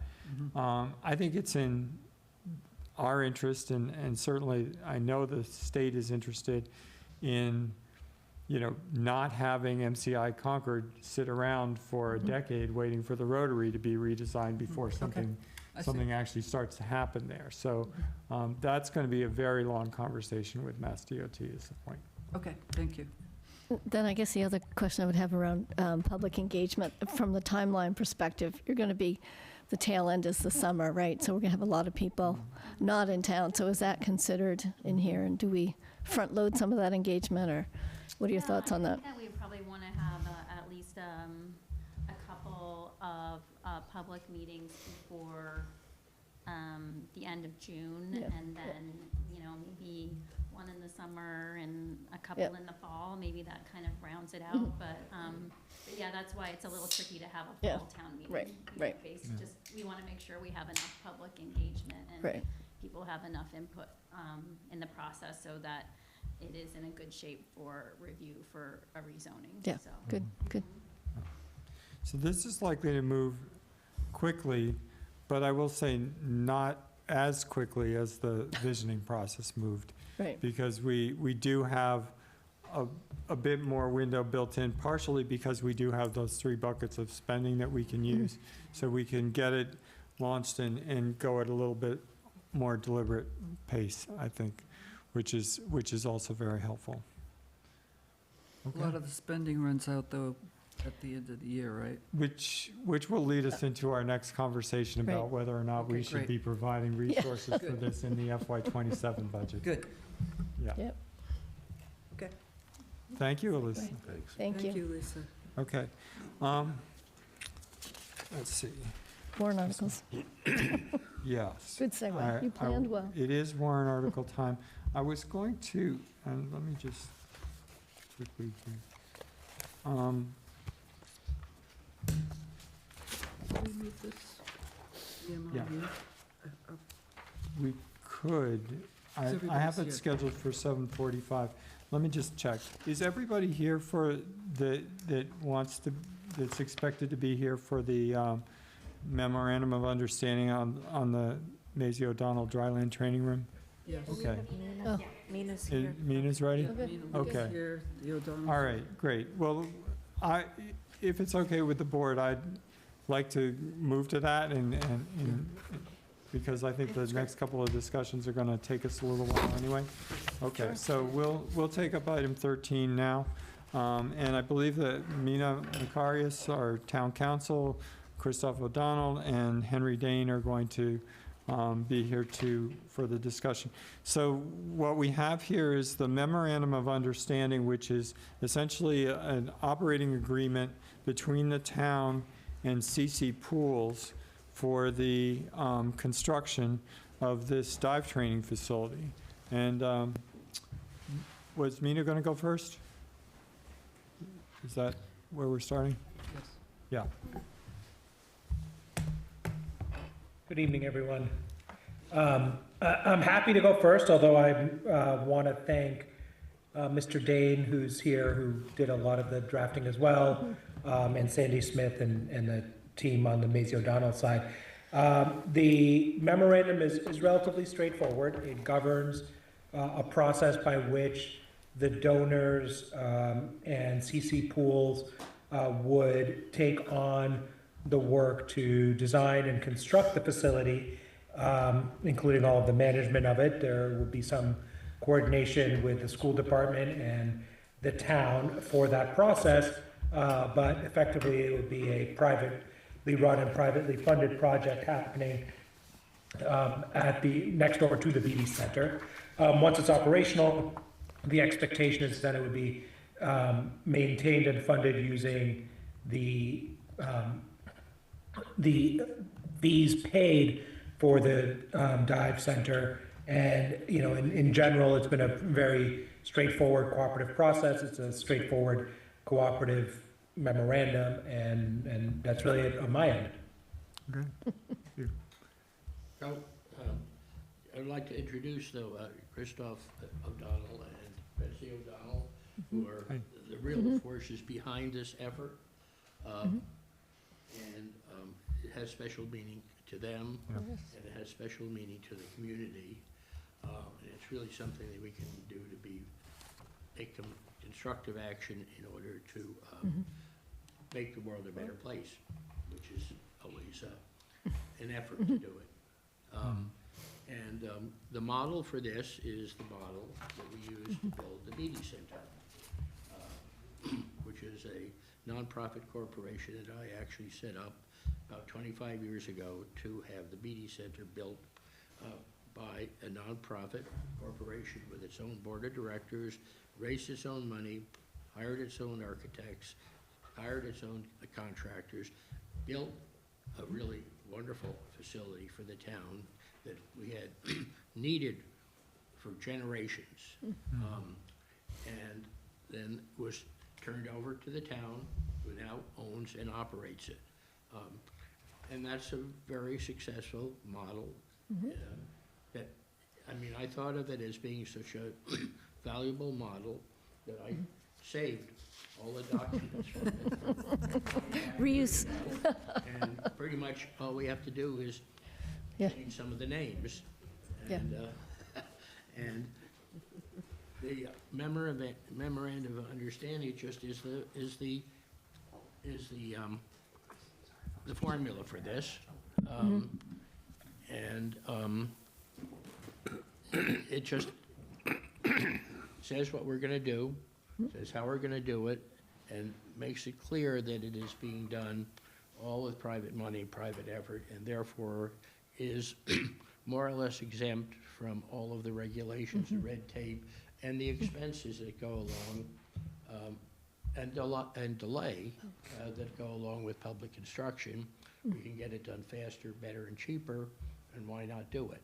We have the money to do it, we have the plan to do it, we have the incentive to get it done, and we want to get it done quickly, right?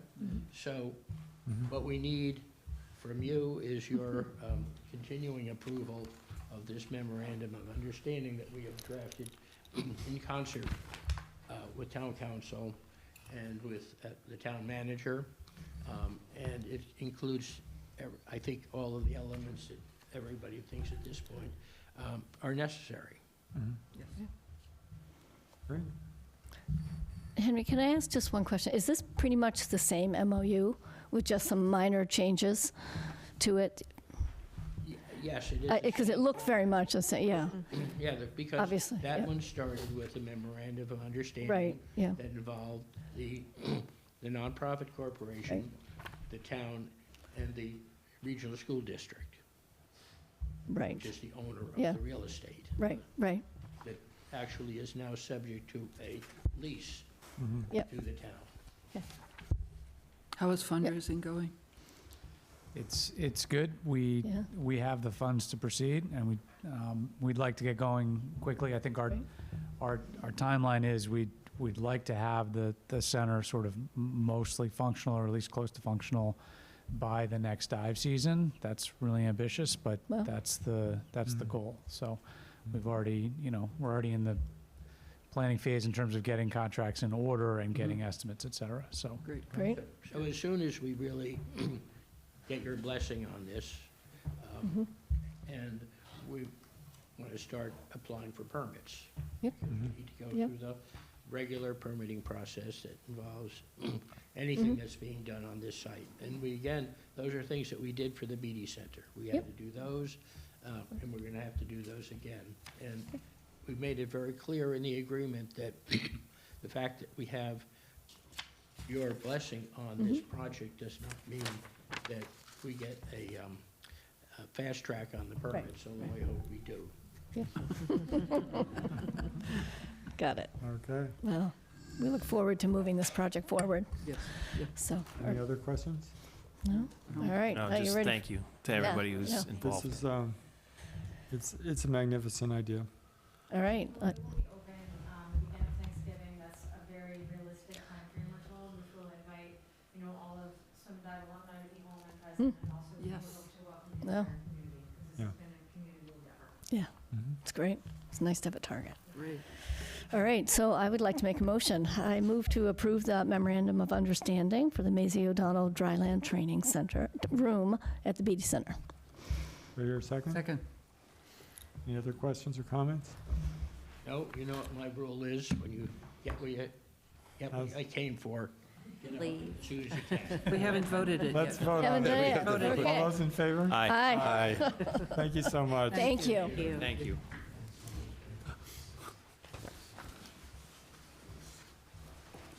Oh, that was happy thing. Yep. Okay. All right, backing up.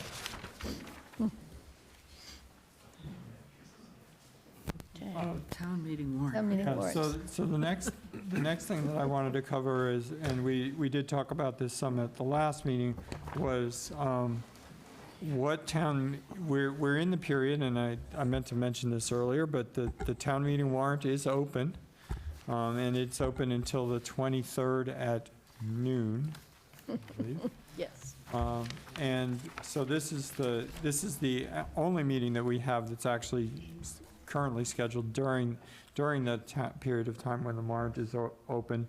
But as you know, staff will be preparing a variety of warrant articles. There are committees and there may be some petition articles.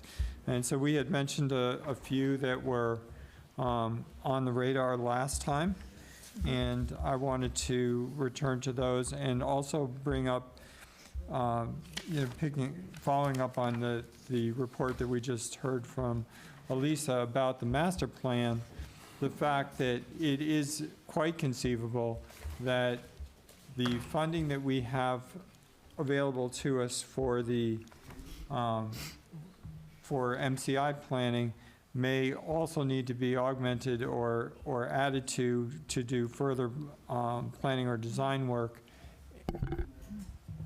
if, well, under a couple of conditions. A, we finish and then we have follow-up work for the town that we want to do, either on the wastewater treatment facility or some other facility there, or B, that the work extends longer and that it needs an additional, some additional resources from that perspective. So just going back briefly to the funds that are allocated, the state earmark will expire as it did in the last fiscal year at June 30th. So there's 250,000 of that which would need to be spent in the next 5.5 months, or we would lose access to it. The ARPA funds which we had previously encumbered via an IMA for planning and zoning, as we heard earlier in this meeting, need to be expended by the end of December, which is completely consistent with the schedule that we've laid out here, and that's purposeful. And the town meeting authorization, which was from free cash last year, doesn't carry an expiration date, but obviously it's a limited amount of funds, so at some point those would be expended too. So those are the three buckets. That gives us, I believe, enough flexibility to pursue a master plan, but the results of that master plan may imply some additional work, as would potential recommendations from the land use working group about uses for municipal facilities or other municipal consolidation. Those kinds of things are not really covered by these expenses. And I think that, as we will hear in our next meeting, and certainly we heard when we were listening to the town manager's response to the budget, there is not a lot of funds available inside the operating budget for planning and strategic work. So I think if we want to make progress on these land use issues, we need to be considering whether or not we should, at a minimum, have a placeholder available to us that we, through an article of town meeting, that would allow us to expend some additional funds on either municipal facilities or MCI Concord related activities in general. So that's one. Great. And these funds would come from free cash? I think that that would be the source that I would certainly look to go to. I think, obviously it's subject to how much free cash there is, but Right. if we did free cash, then we can present an operating budget, which is within the guidelines. And I think we, at least in what I'm talking about at this point, we are talking about one-time expenditures for projects and programs that are related to achieving municipal efficiencies through facilities. That's right. Right, that's true. Yep, Perfectly, I think so. perfectly legitimate. And is there any opportunity if we, for more ARPA funds? As another Potentially, potential. yeah. You might not know Potentially, but- before the I'm saying- warrant. I'm not Right. saying that, Yeah, I mean, I Yeah, would still yeah. support a placeholder of some sort, Right. but. But they'd also have to be used by next December. Yeah, but I just, Right. yeah, I'm The- just the saying, like, value it of- could be another. Yeah, maybe. yeah, no, absolutely, source, yep. the value of doing something outside of ARPA is exactly that. It's a timing value. It means that come January 1st, a year from now, essentially, we would have additional resources that we could control. Obviously, we can do some of the same things we've done before, which is look for, state funds. Right, grants, yep. Or grants or other types of resources to do the capital projects. Certainly, when we look at the needs, for example, of the wastewater treatment facility at MCI, we're not talking about, trying to solve that all by ourselves at this stage of the game. So we would be looking at that. But even the process of preparing and getting ready and pursuing those funds can be facilitated by having resources. So Mark, you're you- looking for a not-to-exceed number tonight? Is that what I'm not you? looking for a just number a tonight. placeholder? I'm looking for conceptual agreement that this is a good idea, and then I'll work with staff by 11 days from now to have. Great. I mean, Have a to number. have a Good idea. placeholder Yeah, Yeah. makes On sense. on the warrant, yeah. As we get into what is it gonna cost for these things and whether other avenues, we Yeah. may, choose Don't you to. need a not-to-exceed number, though? But we have to put something in by the 23rd, we have to right? put something in by Don't the you need a- 23rd. I mean, Right. I feel like it's been done different each year. I mean, sometimes there's a number and then comma or any other sum. Yeah. I'm not sure that that's any more helpful than not having anything. We certainly can follow up with the moderator to see. Mark, you mentioned the land use plan. Let me just put that in a little context. Yeah, please. So the three groups in land use planning are in phase one. And phase one of that is going to come up with recommendations to the select board. And those are conceptual. Each one of those has to be fleshed out in some detail. And that's going to require some specificity and some outside help. For example, there are a lot of estimates right now. There are a lot of numbers that we're using to come up with the recommendations, but they are estimates. And I think all the three groups agree that we really need more detail on all this. That's the guts of one of the pieces going forward that we really need to carry this forward into a real plan, into implementation. In the next fiscal year, we're going to need this support. So that's Yes, sort of the context for that's right. Right. this funding. And we need help with public outreach. Right. The land use working group. So those are, I think, the two big pieces of spending. Good.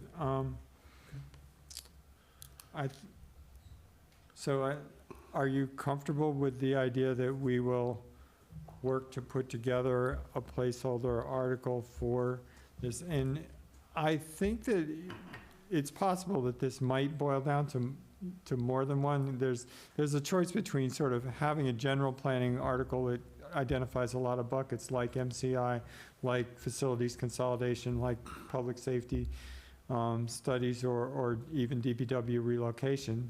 Bunch all of those together, and then maybe go for a bigger number, which allows us some flexibility inside, or to try to be specific about certain projects. I'm inclined to look at this as sort of one facilities plan. Yeah. And look at it as one bucket. Yeah. Flexibility You need has value. flexibility, All right. right. Yeah, You yeah. don't know where you're Yeah, going. You really do. Okay. All right, so that was one on my list. Did you want to say any more about that, Carrie? Not about that one, but I did want to make note of the solicitation Yes, please. bylaw.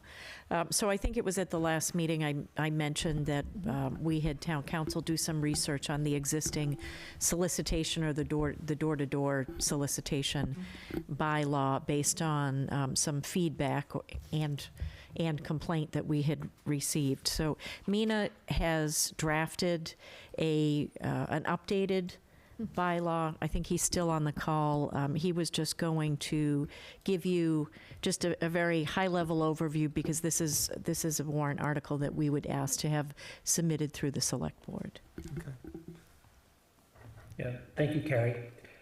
So the updates to the solicitation bylaw mostly modernize it. It looked like it had been an older form. There's been several decisions over the years that make it clear that while the town can continue to regulate business activity and door-to-door solicitation for businesses more rigorously than it can for religious or political uses under the First Amendment, it can't have an entirely free rein on that. There needs to be justification for time of day or for registration requirements. Those are also allowed.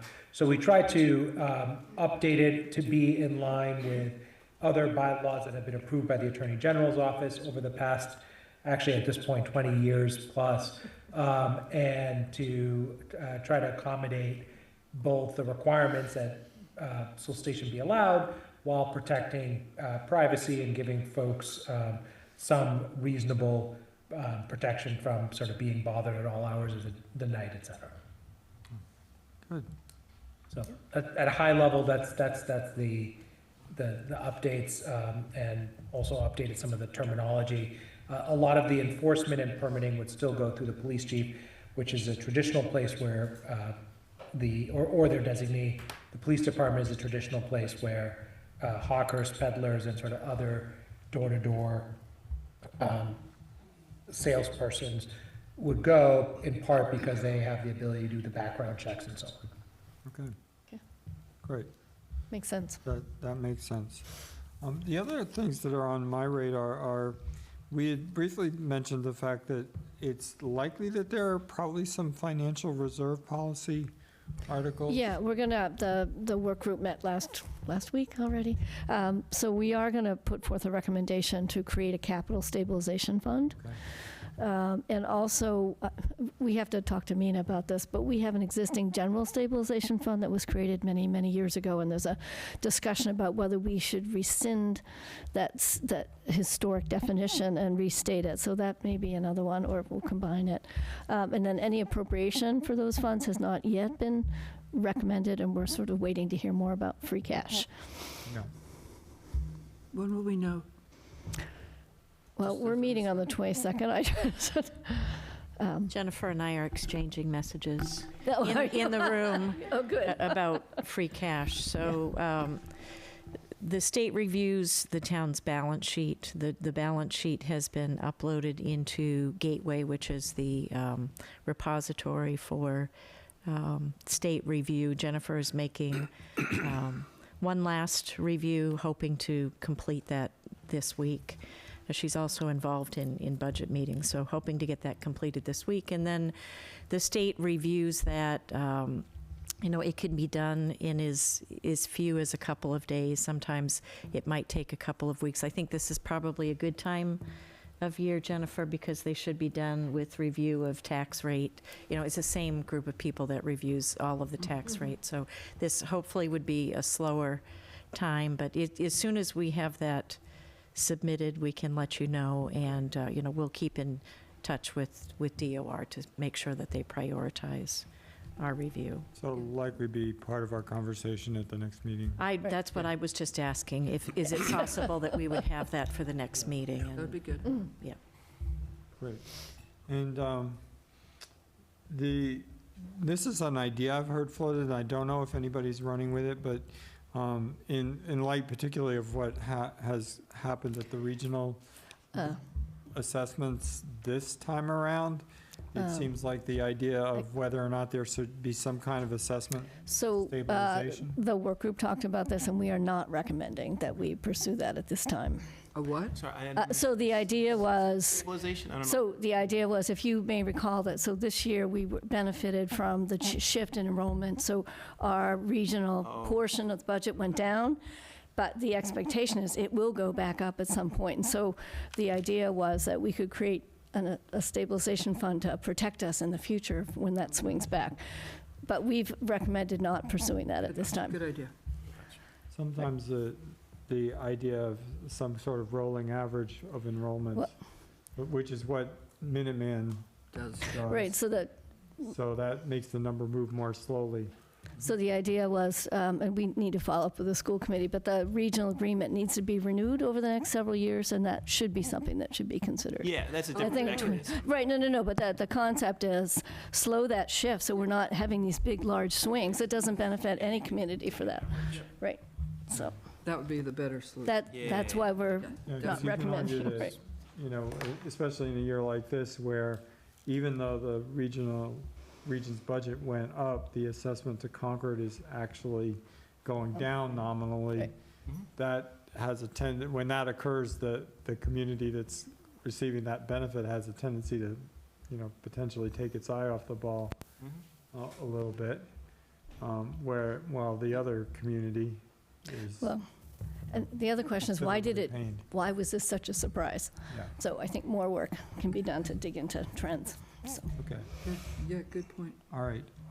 Besides what we're going to talk about next, the Conservation Fund article, is there anything else that's on anybody's radar for articles that we might be expecting, particularly that the select board might need to? Okay, I don't have any. great. Okay, so we'll proceed with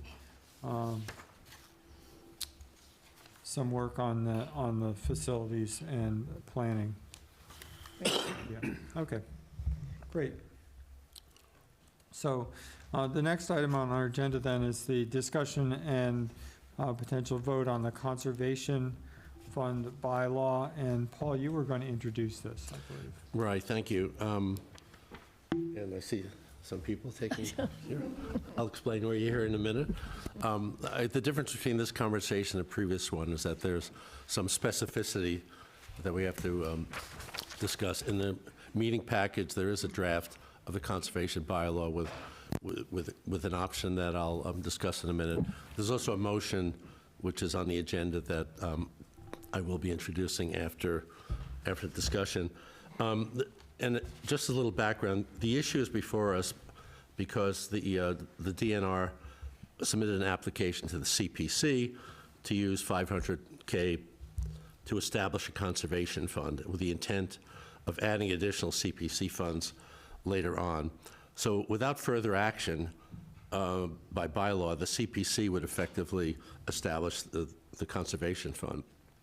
So the reason why this bylaw has been drafted, and it's been drafted by our town council with my assistance, is that there are questions and concerns about, number one, how the conservation fund should be established, and whether the public should be aware and involved in the establishment of the fund. And number two, once established, the governance of those funds, how those funds should be spent, and what town entities need to be involved in those decisions and approvals needed. The issue of governance, by the way, was a focus of some of the conversation on CPC as they were deliberating. And by the way, I think the CPC has not voted on a final decision yet. I think that's tomorrow. I think in part they're waiting Sorry, for decision on what? the decision on the CPC. To fund it. On the To fund it, conservation to fund. approve the They fund, have yeah. approved Yeah. this particular application. Whatever. So the proposed bylaw has two basic elements. Number one, the public's approval through this bylaw, which will be a town meeting, of the establishment of the fund itself through positive action. And number two, details of the governance of the fund and the spending decisions as part of that governance.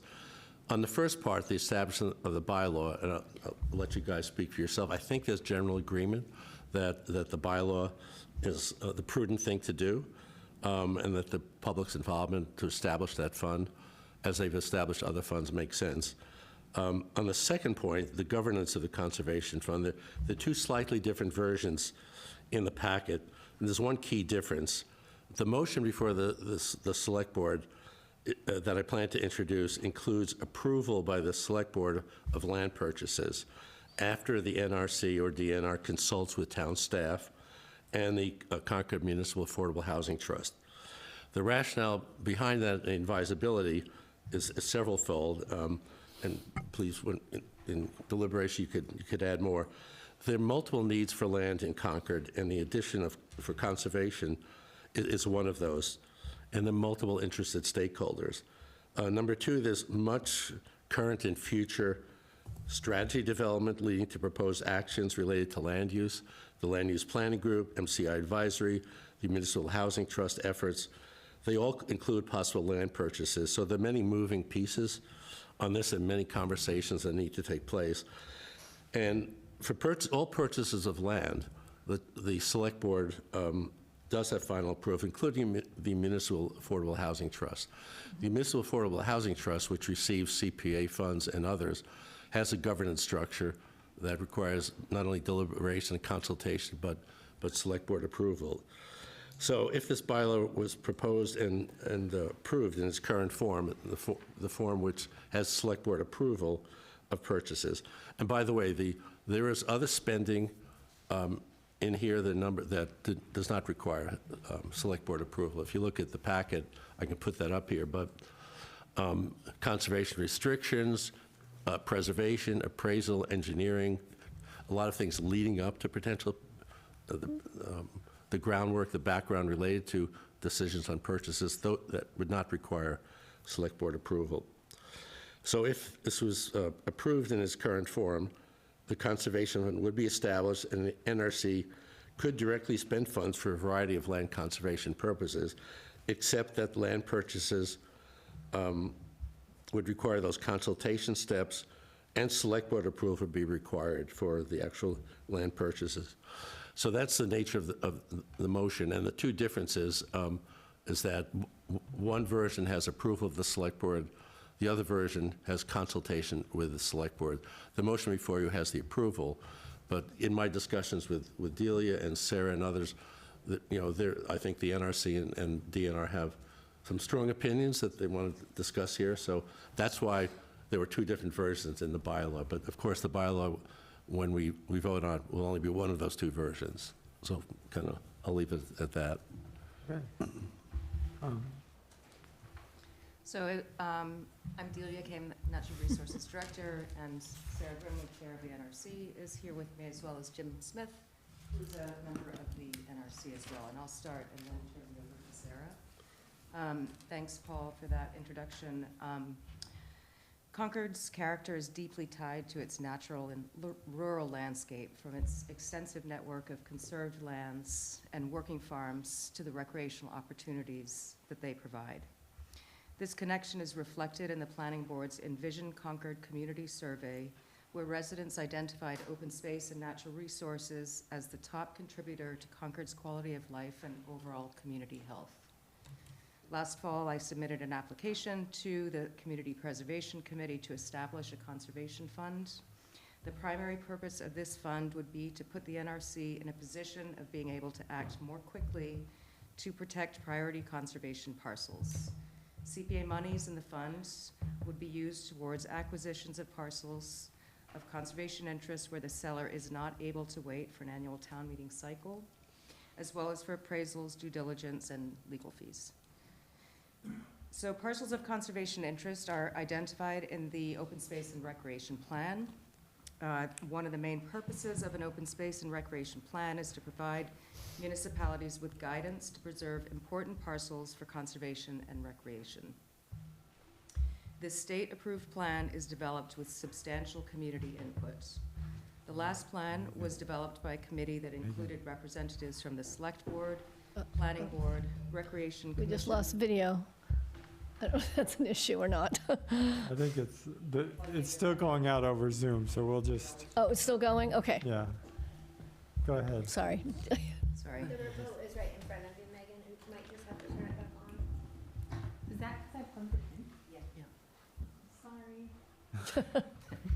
So the last plan was developed by a committee that included representatives from the Select Board, Planning Board, Recreation Commission, CPC, West Concord Advisory Committee, the Concord Land Conservation Trust, and the public at large. The plan was endorsed by all the boards and committees and approved by the state. So this is a little difference with the Affordable Housing Trust. There is a state law, the Conservation Commission Act, which is MGL Chapter 40, Section 8C, and I think it was in the packet, which allows conservation commissions, which is the NRC in Concord, to acquire land with money that it has available to it. There are over 24 communities in the Commonwealth that have a conservation fund that is funded in part from monies from the CPA. Because Concord does not have a conservation fund, the NRC's practice is to propose acquisitions at town meeting. And that practice would generally be continued, except if there was a situation where a landowner was unwilling or unable to wait for town meeting. And the current process now is all deeds are approved by the Select Board. The concern is just with the having the approval process be at an earlier stage in the process. And we did lose recently one parcel of conservation interest, which sold at auction for less than $100,000. So as mentioned by Paul, it was suggested actually by 2 members of the Select Board that a conservation fund bylaw was put forward for town meeting approval to cover this conservation fund. The NRC agrees that the bylaw is a very good idea, and it would provide clarity and transparency for now and the future. And at our last meeting, the NRC unanimously voted to support a bylaw. However, one of the provisions of the bylaw suggested by members of the Select Board is to provide veto authority by the Select Board over the NRC for land acquisitions from the fund. And we object to this for the Select Board having veto power over the NRC for 3 reasons, which I'd like to talk you through. So we understand, as Paul mentioned, that the Select Board oversees a large number of sometimes competing issues facing the town.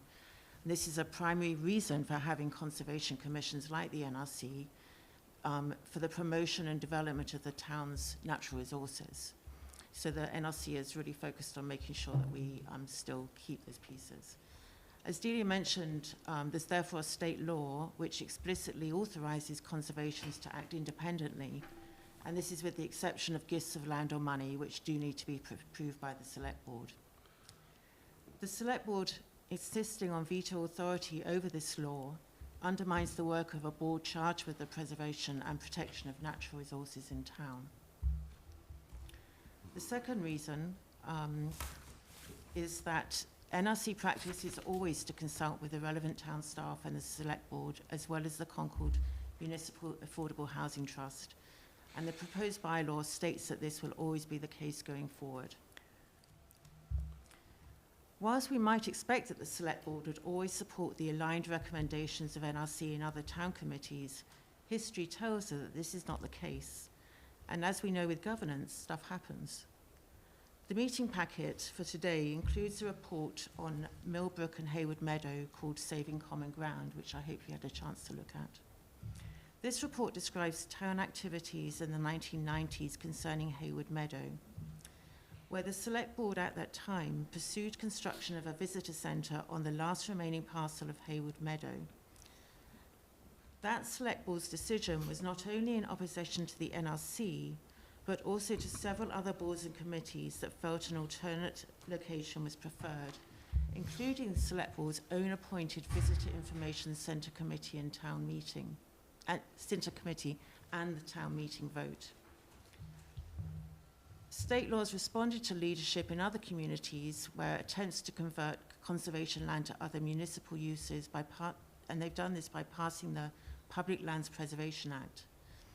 Article 97 lands that, as such, conservation land are protected by the NRC to ensure that the rural character of the town, one of the primary reasons that people so value Concord, remain in place not only for us, but for future generations. Thank you for listening. Thank you. Okay. I just want to say one thing. As a glass half full person, the language reads approval as opposed to veto.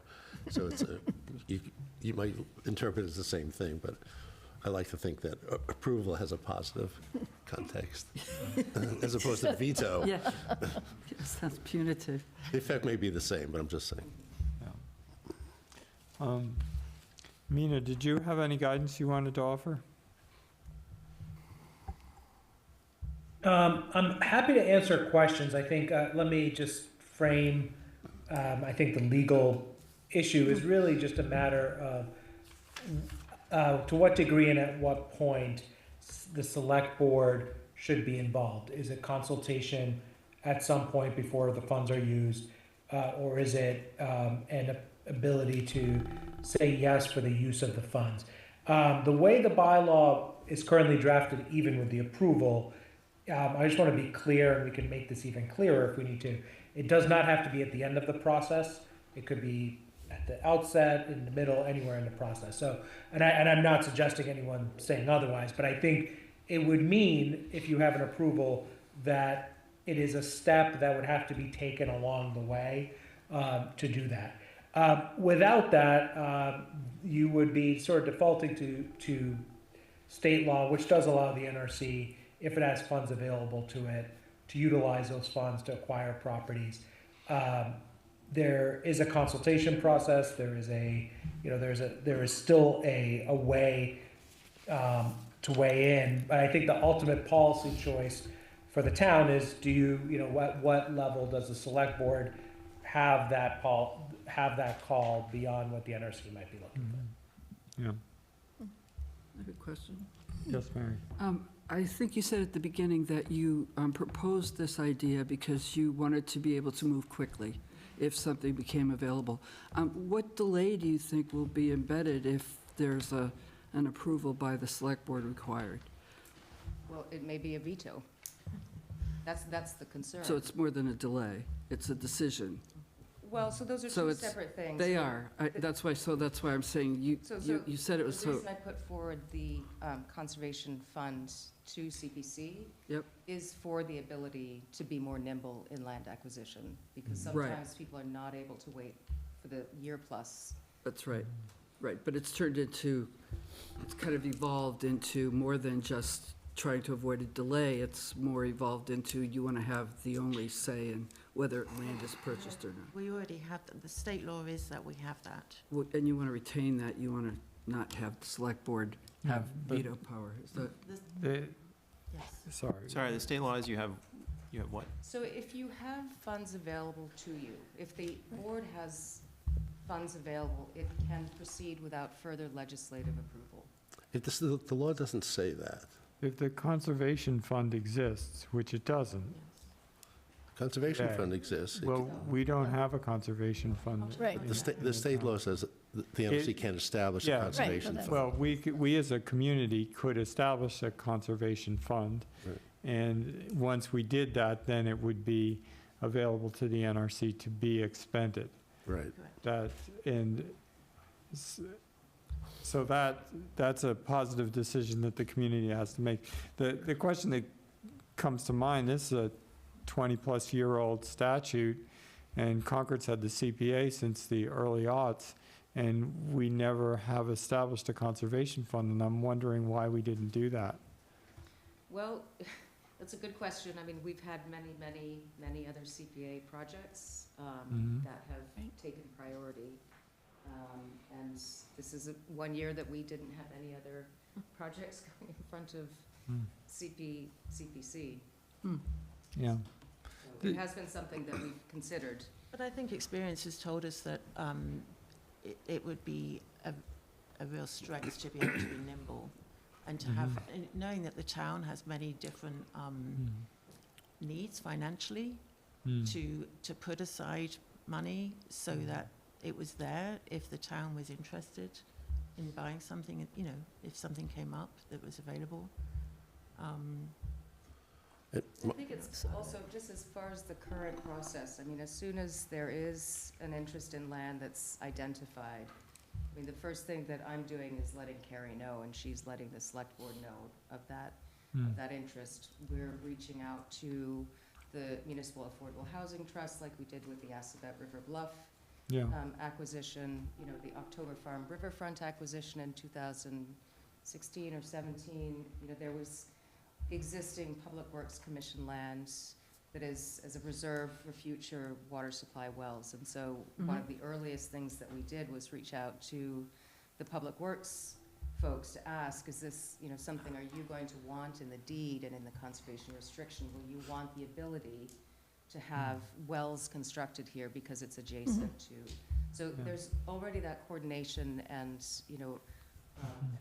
I don't see a lot of that changing. It's really with this fund in terms of the land acquisition.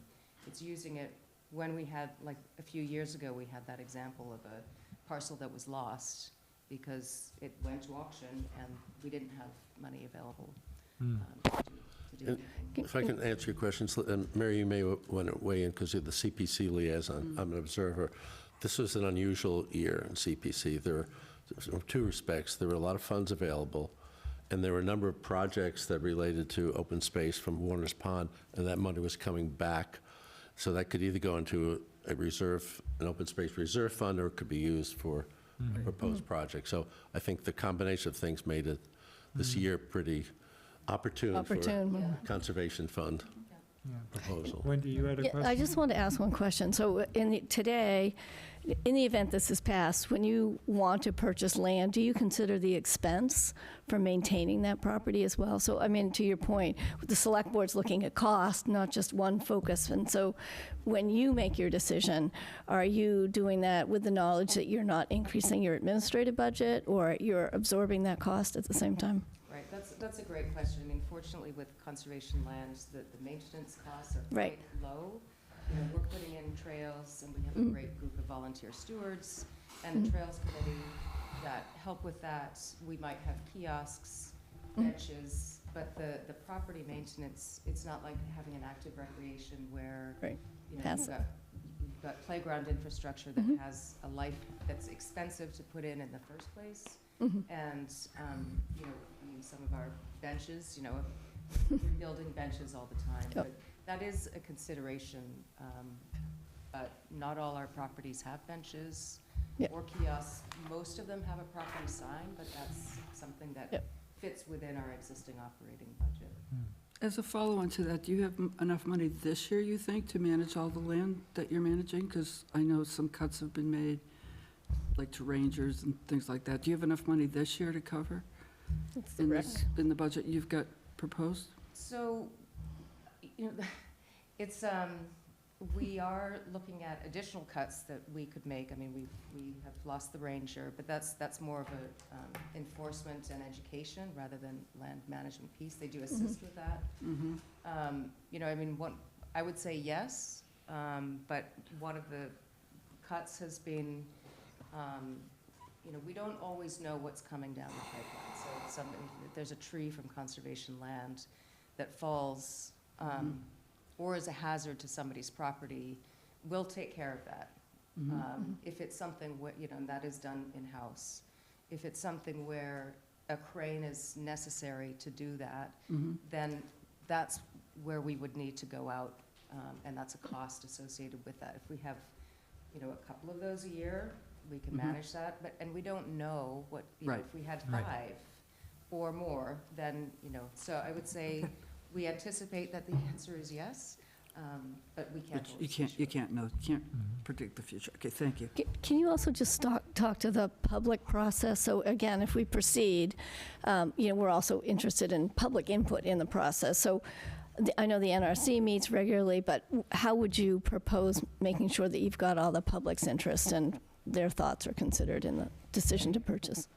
So we look really to the open space and recreation plan because those parcels and the open space framework has been identified by a robust group within the community.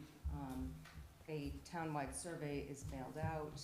We have a lot of public meetings. So there's that sort of forum for public engagement. Right.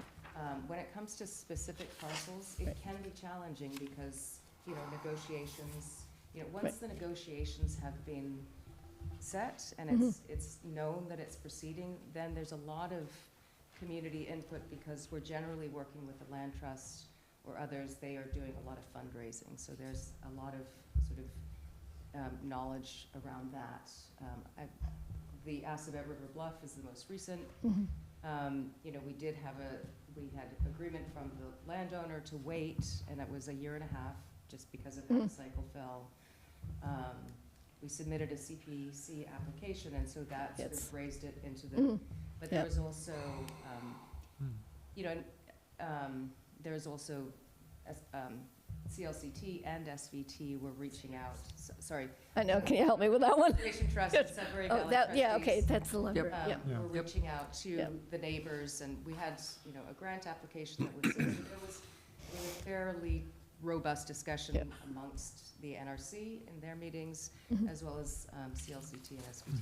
But if Well, I may with- add, the intention is always to have those public discussions, but in the bylaw draft, we've actually put to consult with through the town committees, because sometimes it might be confidential, and then you can't have the public awareness until Yeah, no, that's fair. It's a good observation. So just, I mean, so thank you for all this. I think it's a helpful discussion. Putting aside kind of the specifics of the Conservation Fund, I just, you know, for me, there's a little bit of a philosophical point here around, like, I'm a taxpayer, I pay my money, where does my money go? Do I have a say? Yeah, that's, And we're sort of setting up this, well, okay, yeah, you pay, you know, there's a CPC fund that, you know, sort of decides which specific projects you're going to do and then sort of votes on it at a town meeting. Okay, I have a say. Oh, well, no, actually, we're just going to give a pile of money to a different group and they'll decide. Right. And they don't, you know, do they have any oversight? No, they just decide.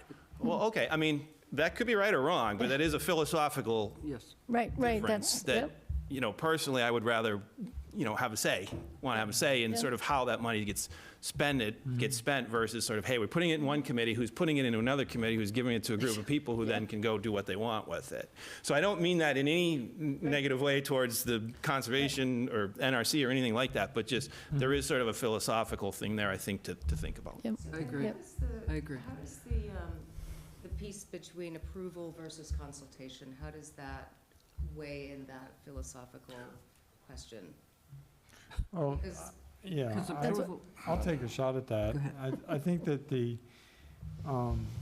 if you build out what Kim was just talking about, the NRC as a committee is the decision maker in the consultation framework, and the NRC is appointed by the town manager, actually not by the select board.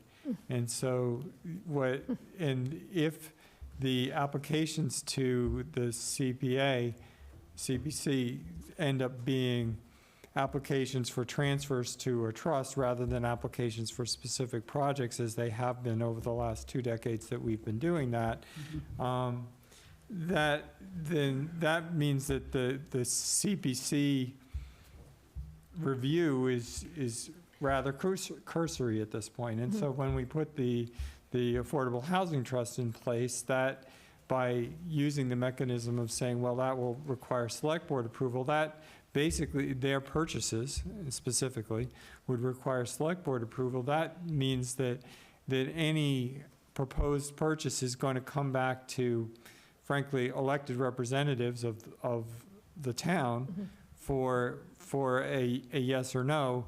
And that pretty much guarantees that it's going to get the visibility that we have, because it's going to appear on our agenda. We obviously are working with land acquisition matters across a number of dimensions all the time. We're going to have an executive session this evening about that. And we have that direct line of accountability. So to me, I do share the concern that there is a potential loss of public visibility to the specific expenditures because the process is more streamlined. I do understand the the concern about if you have to wait for a whole town meeting cycle, especially if you have to wait for a town meeting cycle that's preceded by a CPC allocation cycle, you can get into, let me think.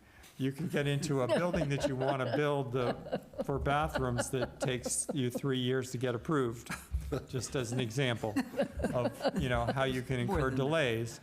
Hypothetically, yeah, we can have that.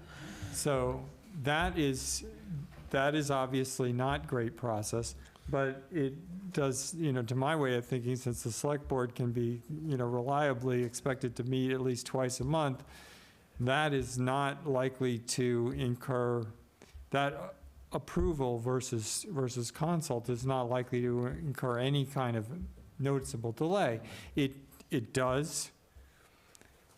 I accept your point that it does mean that if the select board and the NRC happen to be on, different ends of the issue about whether or not a particular acquisition is advisable, then it does set up that conflict. I'm not completely convinced that that's a bad thing, because I do think that there's some value there in having that broader perspective, but that's just where I'm coming from. Yeah, the other parallel to the Housing Trust is that we consult because we're a member of that board. Yeah. That's right. So that makes a difference too. And, Yeah. you're consulting all the time, and yet we still have approval.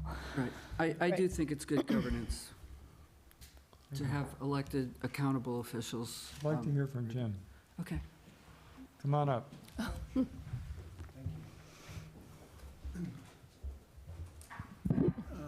Yeah, thank you for considering this. I actually have a question before we start. Whose warrant article is this? Is this the Selectmen's article, or is it the NRC's article? Because you got a real issue if it's the NRC's article, right? Yeah. One of the reasons we're discussing it tonight under this agenda is because we're considering whether or not we should in fact, sponsor that article as a bylaw. Certainly, it was the consensus of this board when we first started becoming aware of this, that this request at the CPC, that when we have set up funds in the past, we have created bylaws to outline and define the governance that we were going to use related to that fund. And so we thought that was a good idea. And then this nuance about and I think that as Paul noted earlier, and I'm going to believe him, that there aren't any other committees that are actually capable of acquiring real estate, land, without coming here for that approval. So this would be unique if we did that, I believe. That was just really a technical question, because, if you're going to propose the bylaw and then you're going to say it's an NRC bylaw, then we may have an issue here, but. If I could build on that. So, as I said earlier, the NRC totally support having a bylaw to, make it very clear and transparent to the town what would happen here. And therefore, I would like this to be an NRC bylaw, because it's linked to, work that we do. However, if you're not in agreement with the language that the NRC have approved, I'd like us to, I would ask you to not have a vote, but that we could discuss further whether we can get to some sort of agreement before town meeting, because obviously we don't want to in town meeting. Just to be clear, I think that we have town bylaws, and some of them relate to the NRC and some of them relate to other things. So I think the question is whether it's a select board article or an NRC article. Is that what, that was the question? So, yeah, okay. And I think our discussion tonight will basically inform you, if it goes forward as an NRC article, whether the select board agrees with it or not. So the other point that I would make is the starting place. I mean, we've talked about the housing authority, et cetera, several times. we as a town have not identified, I don't think, specific parcels that we say are, this is where we want to put housing in a specific thing. We do have an open space plan. Yeah. The open space plan has identified land that links corridors, wildlife corridors, other sorts of things. So it specifically links, specifically identifies parcels that the town, through its processes, has agreed are important parcels. And what we're looking for is the right, if we had this fund, if one of those parcels comes up, to be able to acquire that parcel. If the ultimate approval process is left with the NRC, which is different, this is different than housing, because it's not like we've pre-approved that site for potential acquisition for housing. We've pre-approved that site as a town for potential acquisition. So now the site comes forward, and it just seems to me that if the town has said that's good for conservation, the NRC said that's good for conservation, we want to spend the money for it. And if and we're going to consult with everybody else, but if the select board decides, you know, really, notwithstanding everything that's happened before this, we think there's some other reason for this, or we just don't like it, or somebody has made a political issue about it. Yeah. I do think that what that allows is essentially a second bite at the political apple Yeah. for anyone who doesn't want to have that particular parcel used for conservation. And I think that is a distinguishing factor from the housing, which is because nothing in housing is pre-approved in a way that this stuff is pre-approved. That's an interesting point. Can you educate us a little bit on how often the open space plan is updated and how it's approved? I cannot, but I'm sure Debbie can. That was my question. Who's Jim? Oh, Jim is a member of the NRC. Jim Smith. Jim Smith, okay, Yeah, thank you. he's also, and an attorney. And, well, that doesn't matter, but I'm a member of the NRC, and the person who will become the chair in March or April or May or whenever it is. May 1st. Sarah rotates off the board.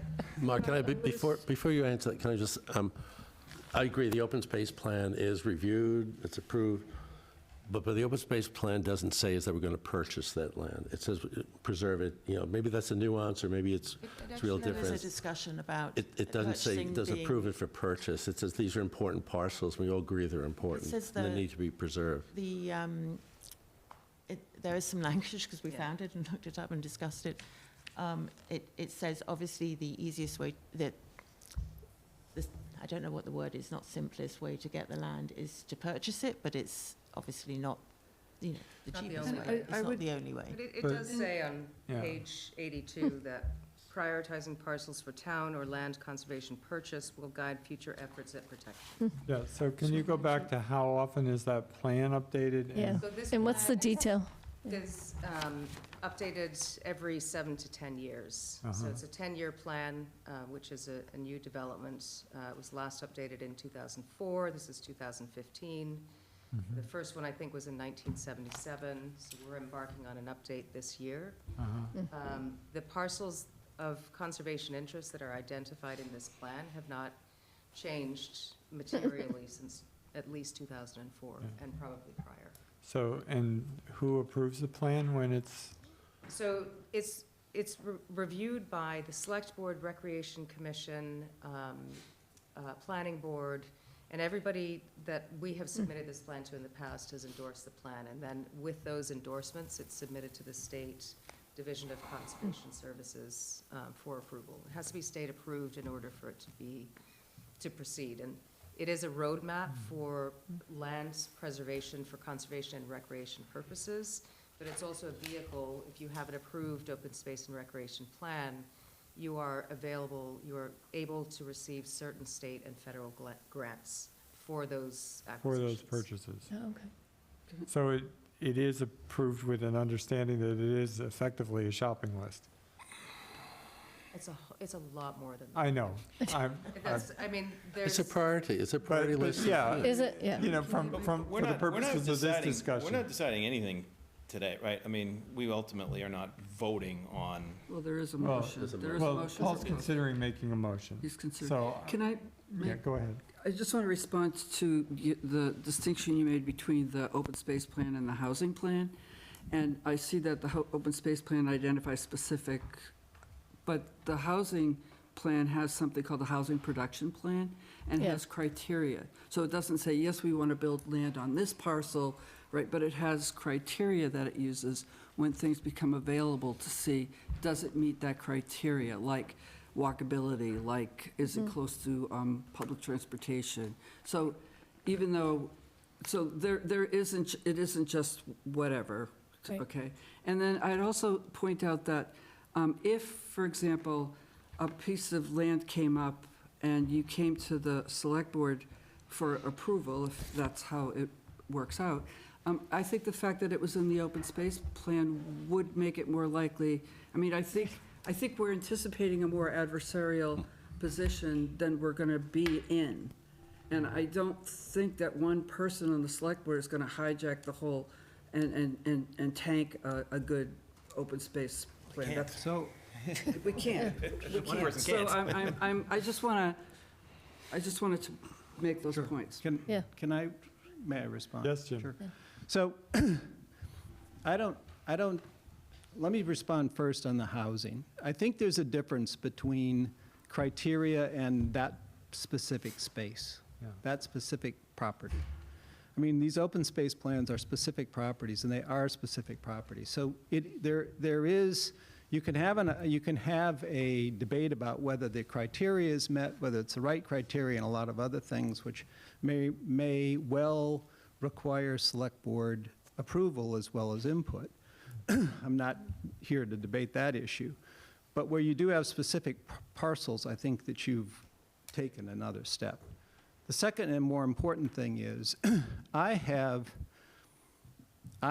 no doubt that in 95+% of the cases, there will be an agreement among the select board and the Natural Resources Commission about a particular purchase. I really don't. I mean, it's going to, as you said, Mark, it's going to be in the open space plan. It's going to be identified, or maybe you said that one day, I'm not sure. It's going to be in the open space plan. It's going to be identified. So I don't think there's any question about the fact that 95% of the time it's going to work. I will tell you that since Mark said I was a lawyer, I'm a corporate lawyer. I've sat in hundreds of board meetings, and I have probably seen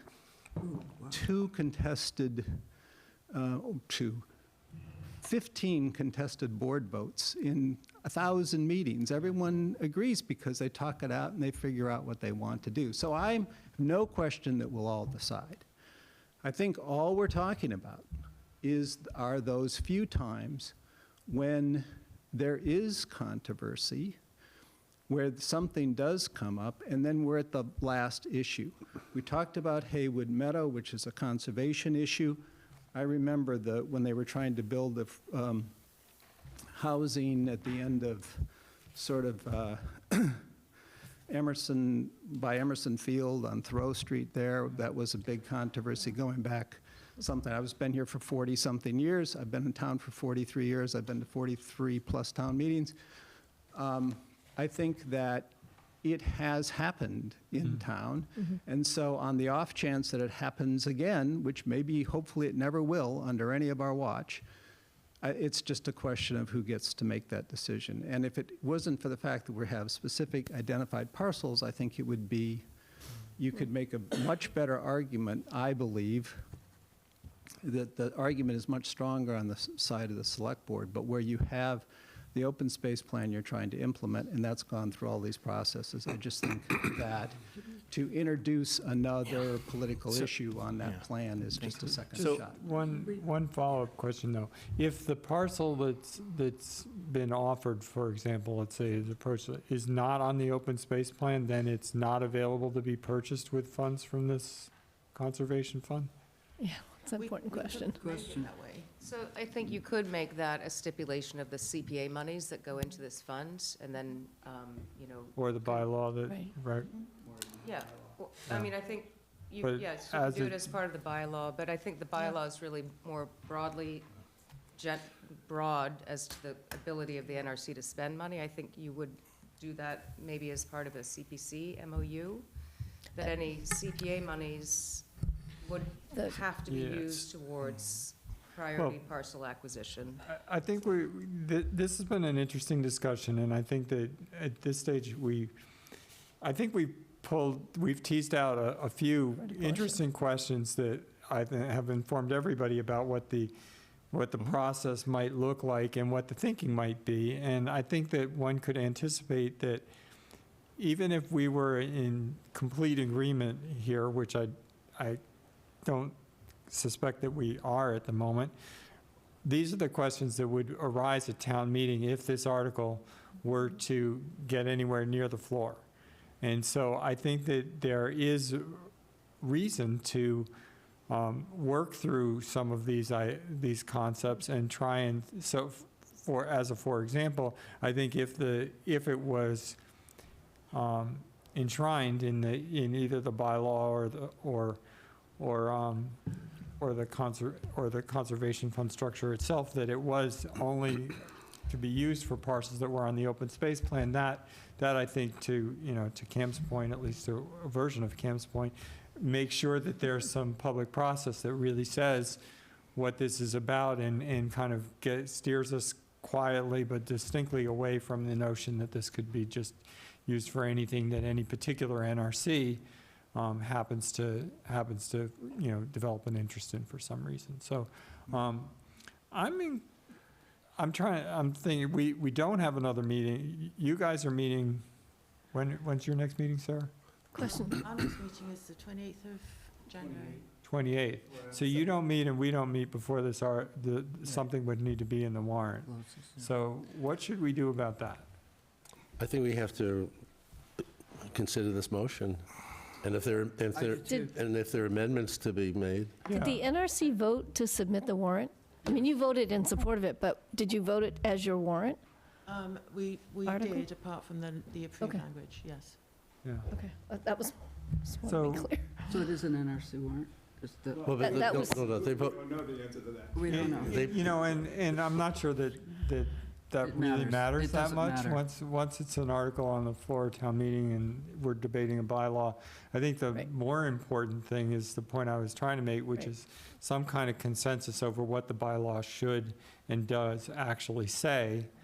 And if there's an article that's been submitted that has language in it, according to the deadline, then we could obviously decide I that don't know, that language Mark, changes before the. To me, what I'm hearing you say is that you're proposing an amendment or something that if the land is in the open space plan, that you might be okay with it. And I'm not sure we've discussed that. I'm not That's saying, one- and I'm not saying, I'm just saying So that. I'm not sure we're there. What I'm not I'm there. saying is I think that we have agreement. I'm not there. That there should be a bylaw.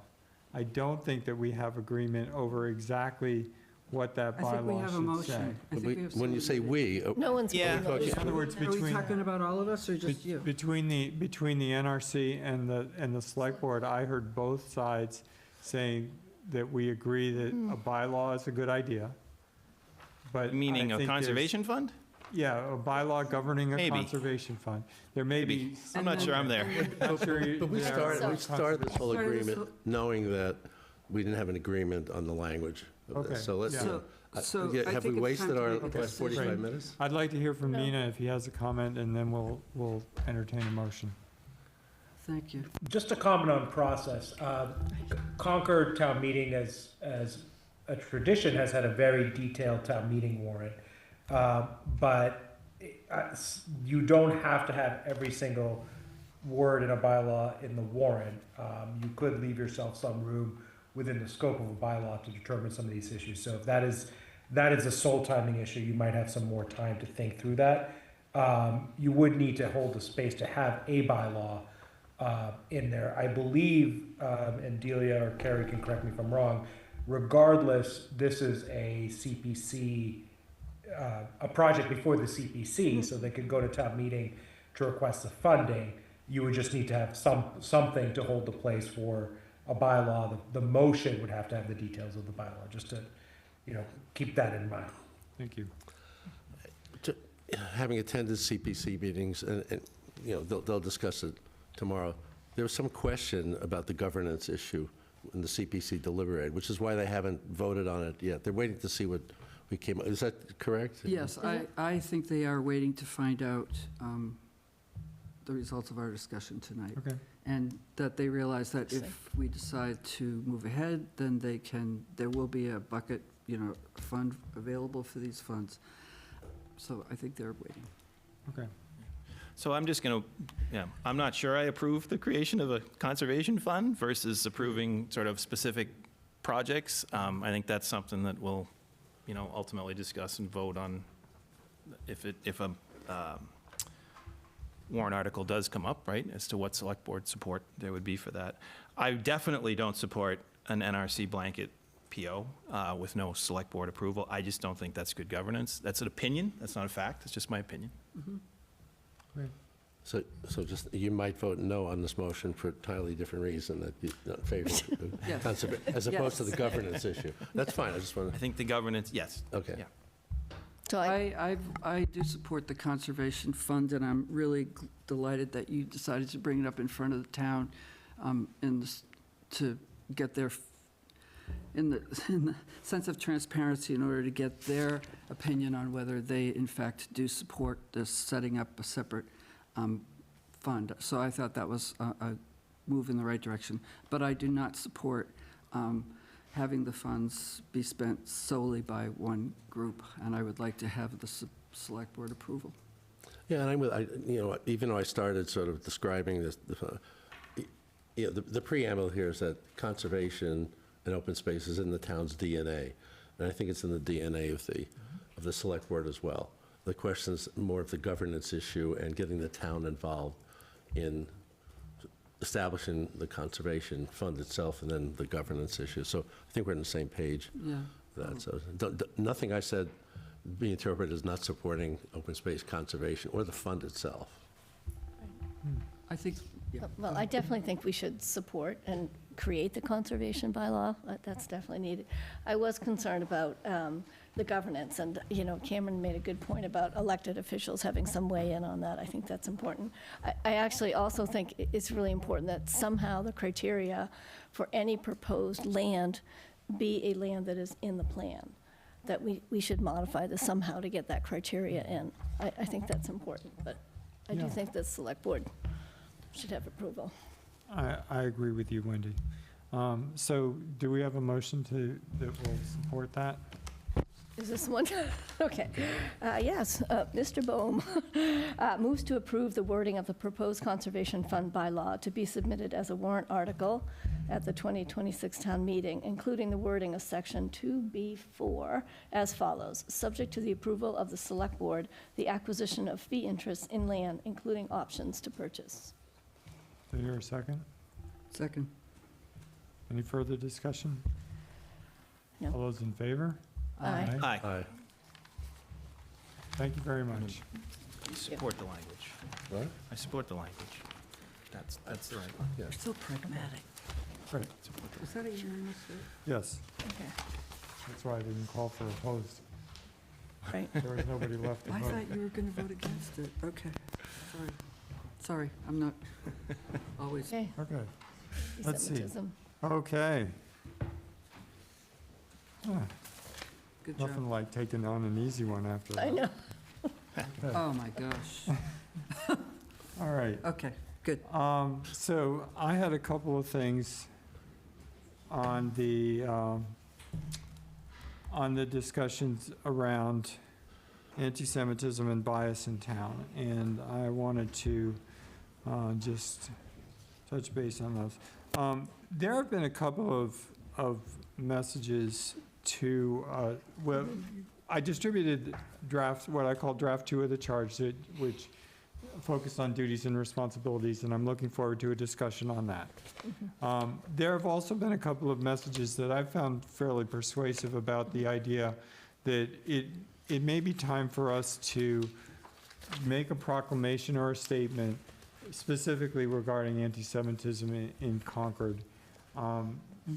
Separate from the Separate- DEI separate commission from the charge. d- commission Yeah, charge. Yes. And I, you know, I'm taking that as a very reasonable thing at this point, and actually may want to revisit or would be open to suggestions about really stepping back and asking ourselves, you know, are we really doing the right things about that particular issue at the moment? And I was influenced, and I know I mentioned this to a number of people, that the hate and bias incident reporting work group had an excellent meeting on the 6th. It's available on YouTube to watch if anybody wants to. And Carlos Hoyt, who's an expert in this field, I would say, was invited and asked some pretty provocative and thought-provoking questions. He'd analyzed this, and one of the questions that he really asked, which I found very informative, was this idea that given all we learned in the 2022 DEI survey that the DEI Commission ran, and everything that's going on, how did we land on the action that we needed to take is to, you know, look at whether or not we need an incident reporting system, as opposed to some of the other things which actually came up higher on the recommendations from that survey analysis. And that, you know, I sat back from that and said, kind of, maybe, you know, have we, you know, possibly gone down a rabbit hole without, you know, and lost track of the main thread here. And I want us to think about that a little bit, even as we do focus on updating the charge. And I think that whether it's a statement or a proclamation or even a different work plan that's really focused on what can we do around community education, what does this community really need us to be doing to demonstrate leadership on this point, I think it's a question that we need to be returning to at some point in our discussion. So I just wanted to sort of open with that today. Hey, just some context on, because you should watch the recording of the incident reporting working group. Carlos was very provocative, really very helpful. To his point, though, about how the incident reporting fit into it, and I told this wasn't the only thing that we suggested. Correct. And in fact, the DI Commission had a whole action plan of which the reporting was part of it. And so in our motion, we had this two-part motion at the way back. We said, DI Commission, you have an action plan. These are really important things. And that addressed most of the survey. Yeah. What we were addressing was just a piece of this.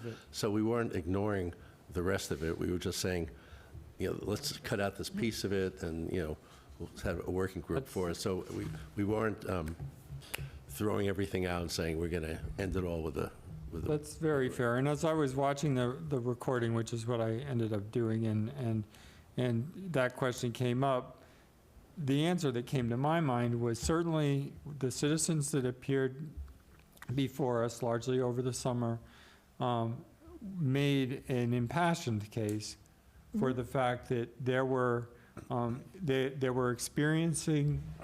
social bias experiences going on in this town that were going underreported, unreported, unnoticed, and people were trying to bring attention to them, and that attention didn't seem to be forthcoming in a number of areas. And I think we need to sit with that, understand that it has happened, and I think one of our responses was, if there isn't a place where a person or persons can go to report these experiences, it would be a good thing to have that. And that was the answer that came to my head about how we got to the point where we were doing that, and it's good work, and I think it should continue. I just found myself also asking the follow-on question, but was that the only thing we should be doing, or should we also be trying to do other things?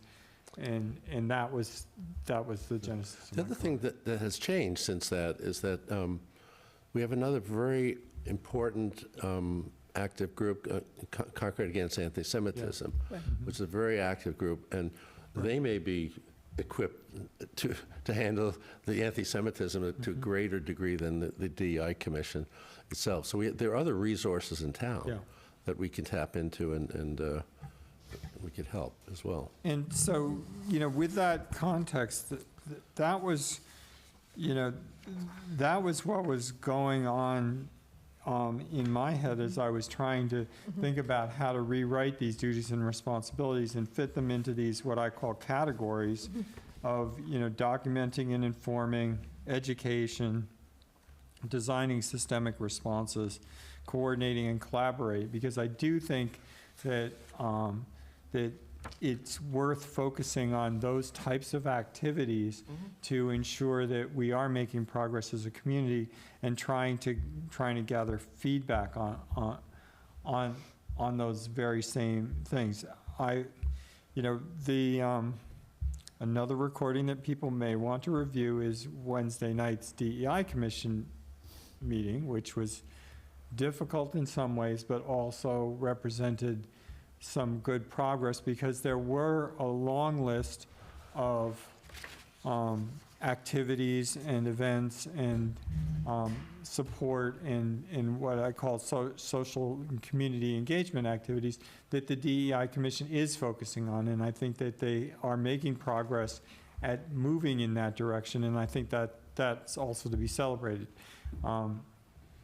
The difficult parts of that meeting had to do with some of the, ongoing dialogue around certain definitions and comments that have been made, and I think that, Sorry, specifically related to the charge or for? well, no, they were Just to clarify. off, pretty much not focused on either the charge or the activities that the commission was. So, for example, the Pride sidewalks that we saw earlier in this meeting were presented there and got a lot of support, and other activities and status reports came forward, which were also very productive.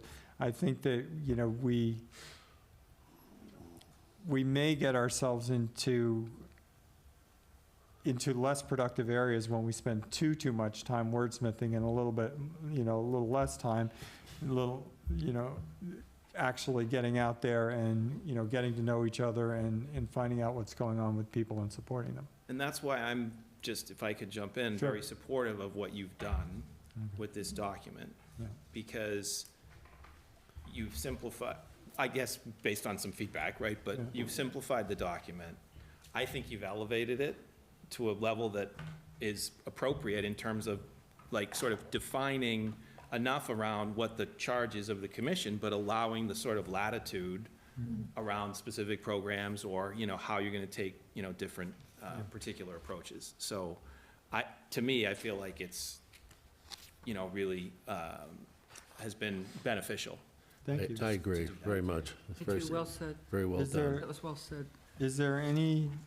Does anybody have any specific comments or feedback that they want to provide? I have a comment, because I read the memo that you forwarded from Carlos Hoyt, and I thought it was enlightening. I thought it was actually a really good memo, and it gave me a lot to think about.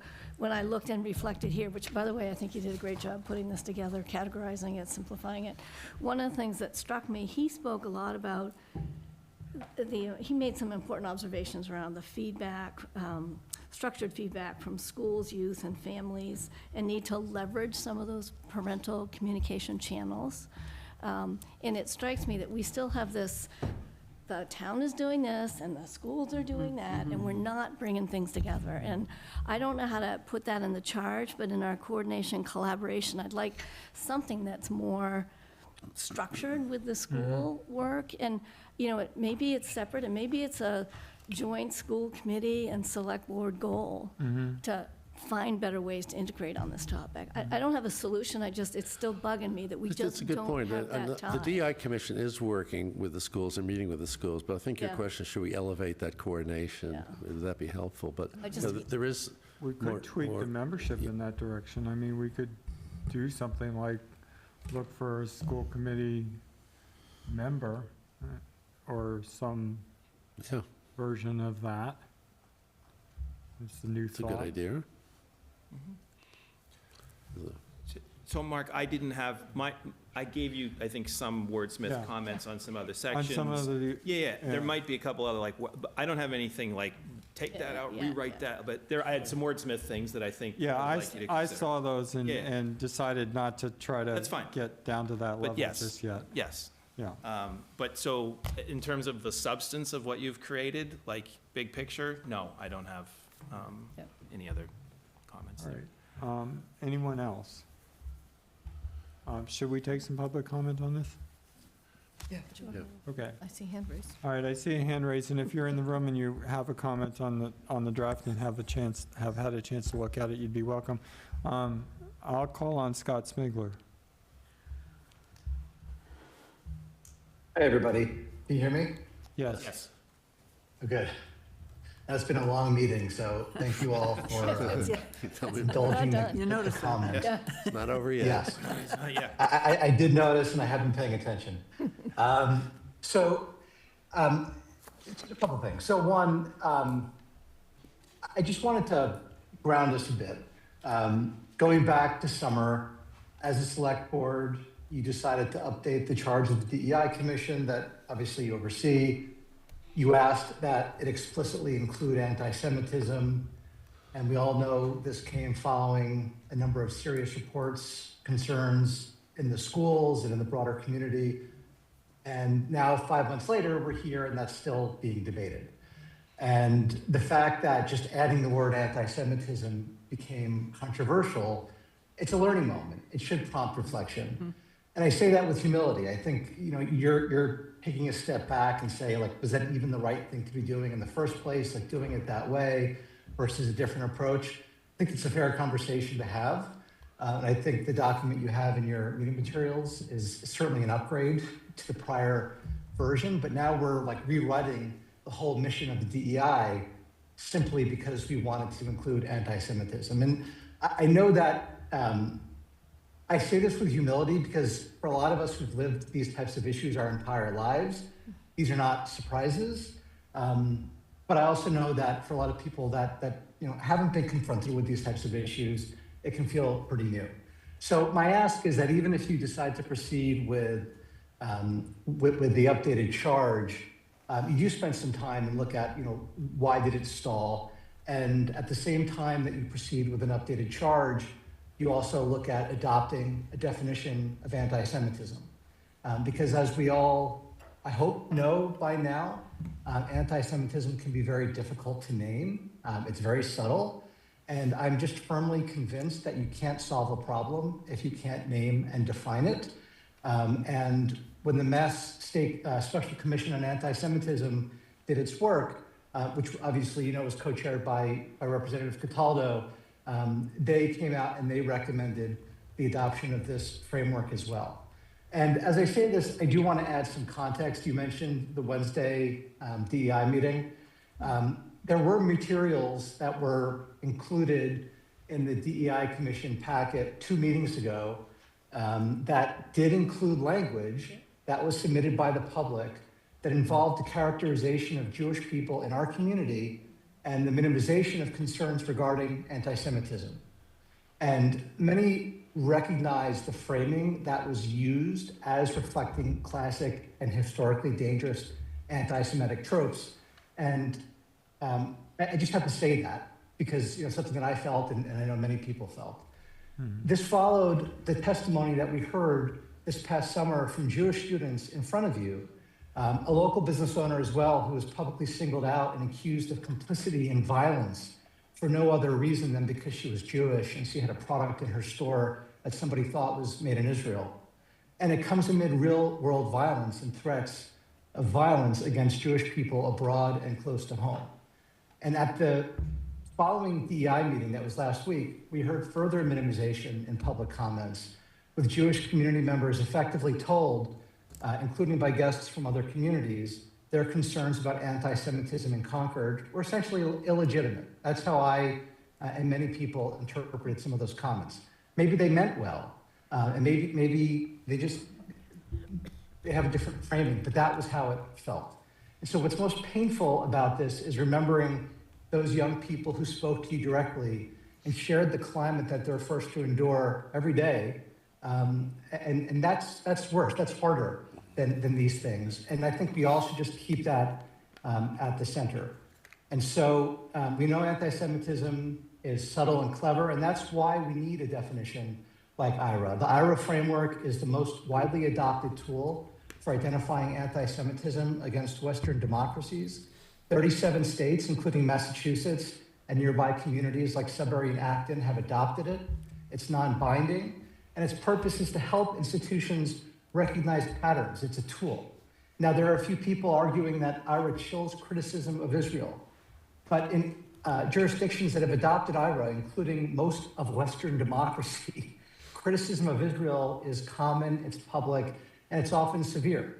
And so you've heard testimony and you've read reports about Jewish people in our community feeling pressure to hide who they are, to avoid isolation or harm. That is the free speech and safety that I think we all need to be protecting as a community. And that is what IRA is designed to help protect. So I ask you to provide the clarity and accountability that the community needs. And so if you were to pass this updated charge, I would also ask the select board at the same time to do what other select boards have done and define the problem that you seek to solve. Thank you. Thank you. I'll take one more comment. Jody?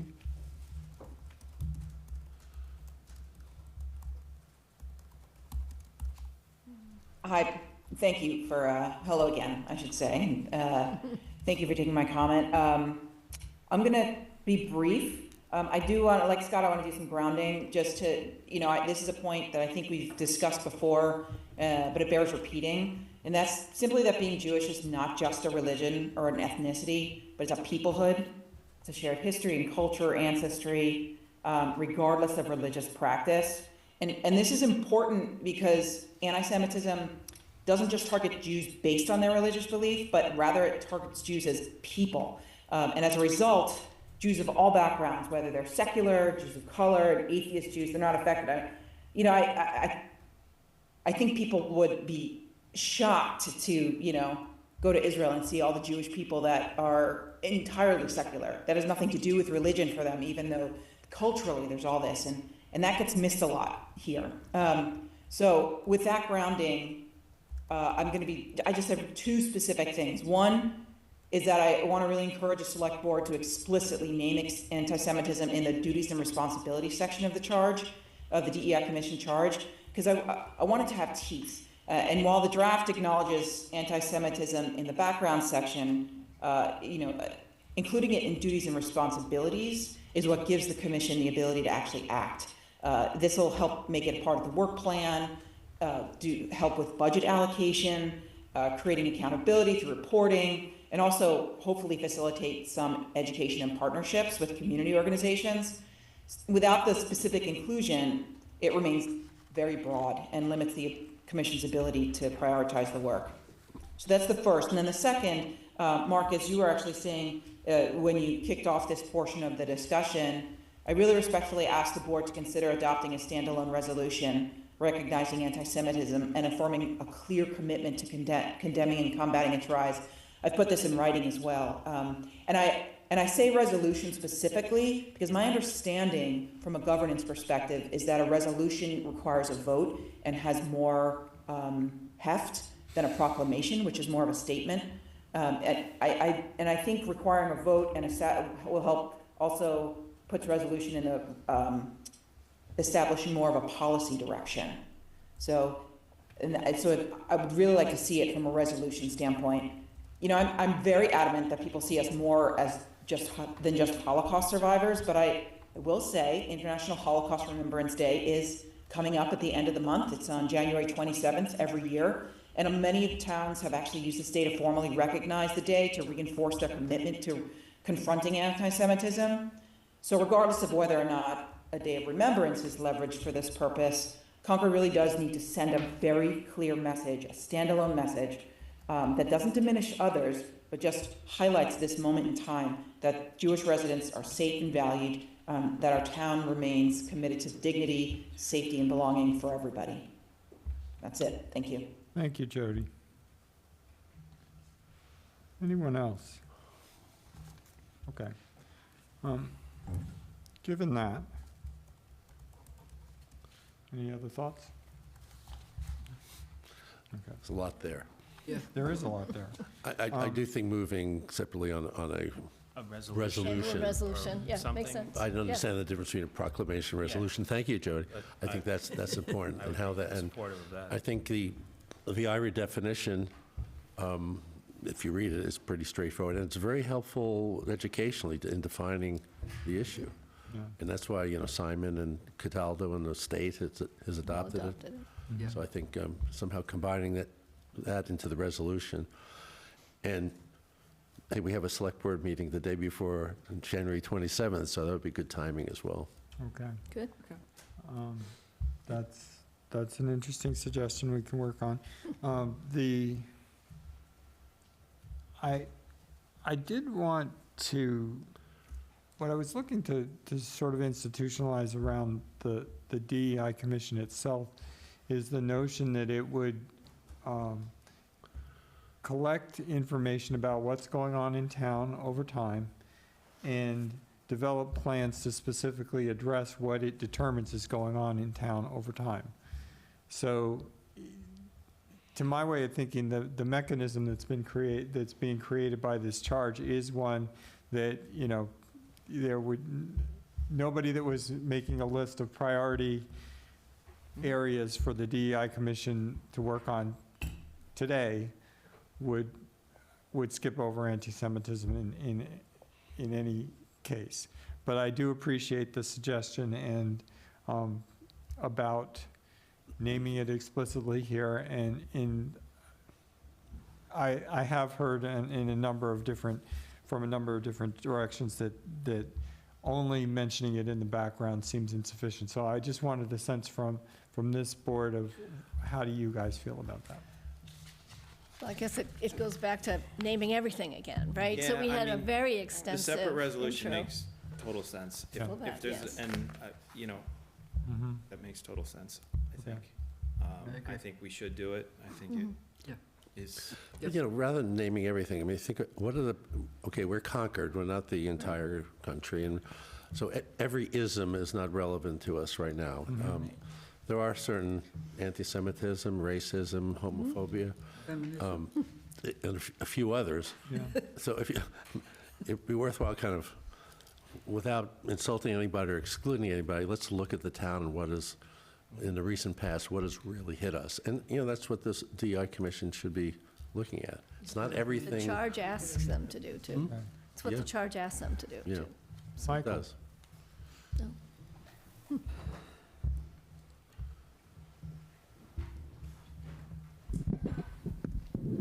Thank you for the opportunity, Michael Williams.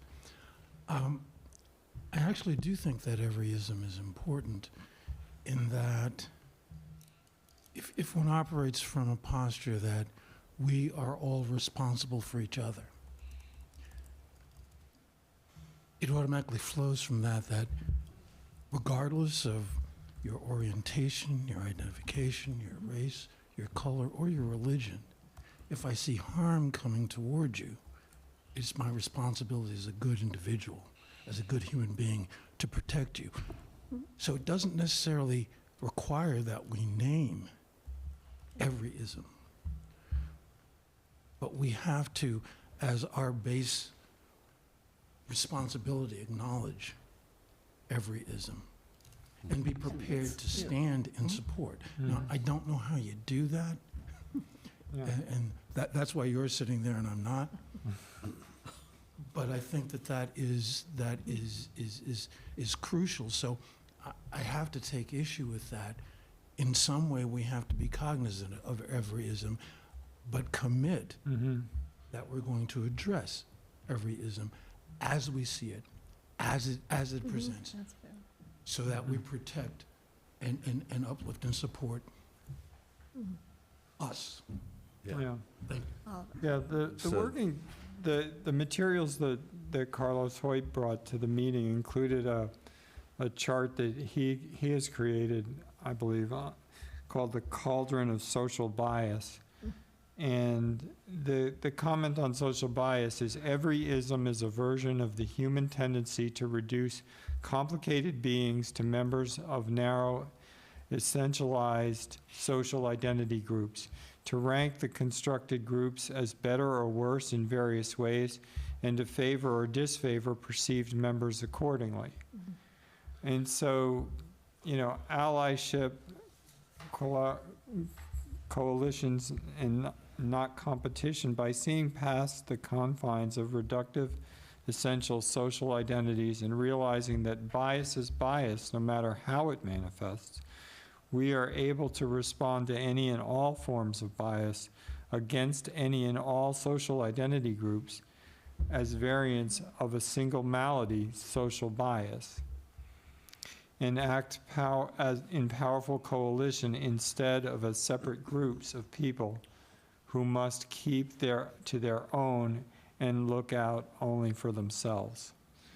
And so I really like the way he was able to encapsulate that concept of social bias. And by talking about social bias experiences, we are using, I think, a much less loaded phrase that can really stand in for all of the different kinds of harms. He also pointed out two other things I'll just cover briefly because I think they're really useful.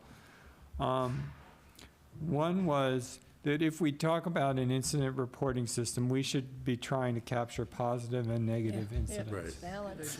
Because I think that to the extent that we engage in this, if we only focus on everything that goes wrong all the time, we're going to, really struggle here. And that is an important, I think, touchstone for what some of this work needs to be. Yeah, it was very important, very actionable, actually, in terms Right. of thinking about what we should capture. Yeah.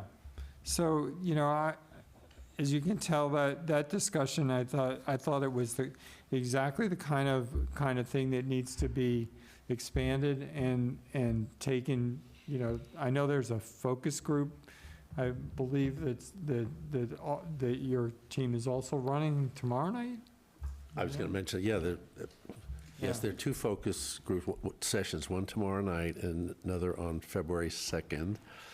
And people should sign up for that. It's being run. It's not, we have one of our members running that, and we're collecting, it's the best way to collect public feedback at a very granular level. That's what we thought. Yeah. Because we haven't really, the working group, we haven't really launched into it. We're collecting a lot of information. We sort of know where we're going, but the middle part, all the pieces are still in play. Right. So, the goal here, as he set out, was to make positive change whenever you can make it and move as fast as you can whenever possible.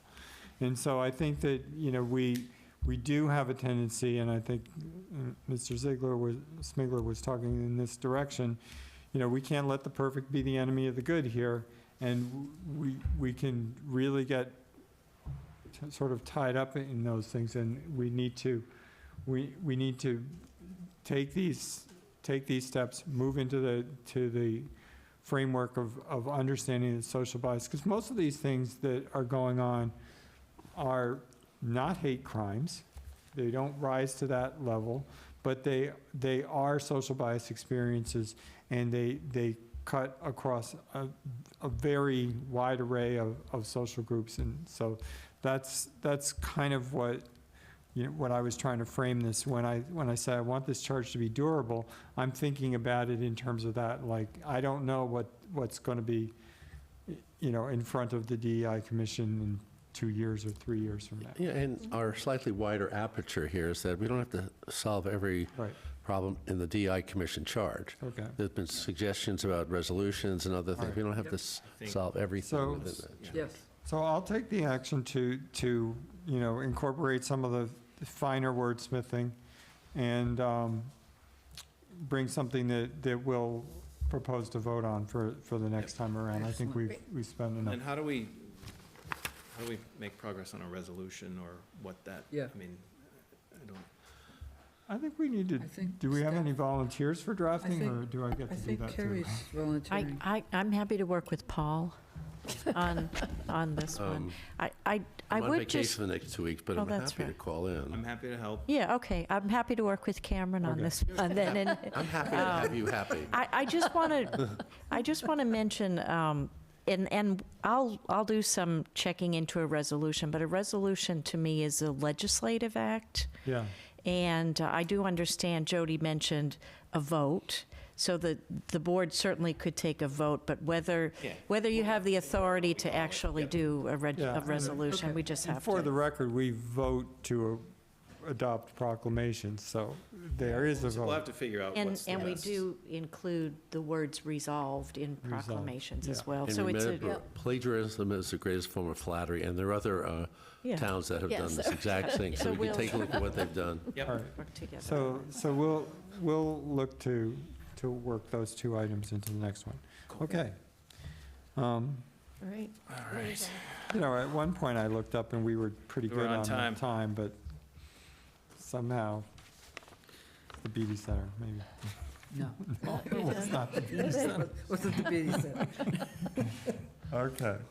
All right, liaison reports, thank you. Any comments? Yeah, I would just ask people to read my liaison report, especially the first item, because I think it will come up for discussion in a subsequent meeting. Okay.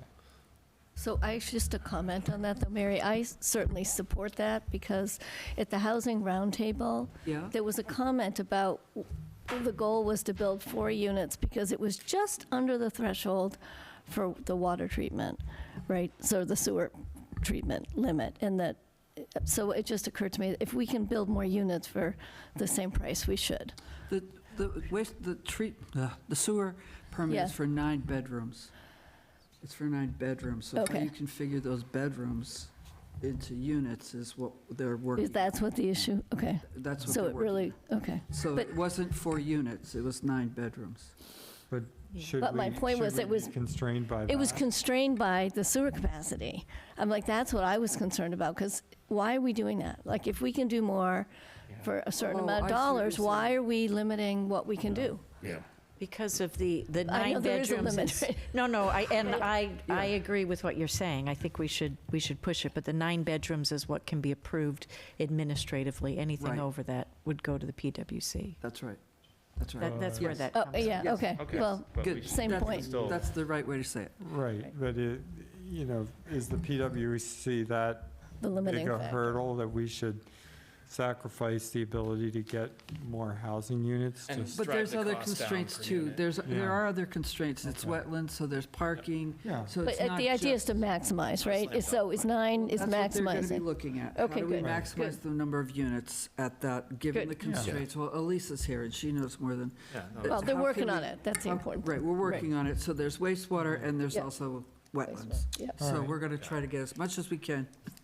Well, and Good. the chair of the Public Works Commission, said- and she would tell you that administratively, things They can can do whatever happen. they want. The amenities building would have never happened if administratively it was constrained.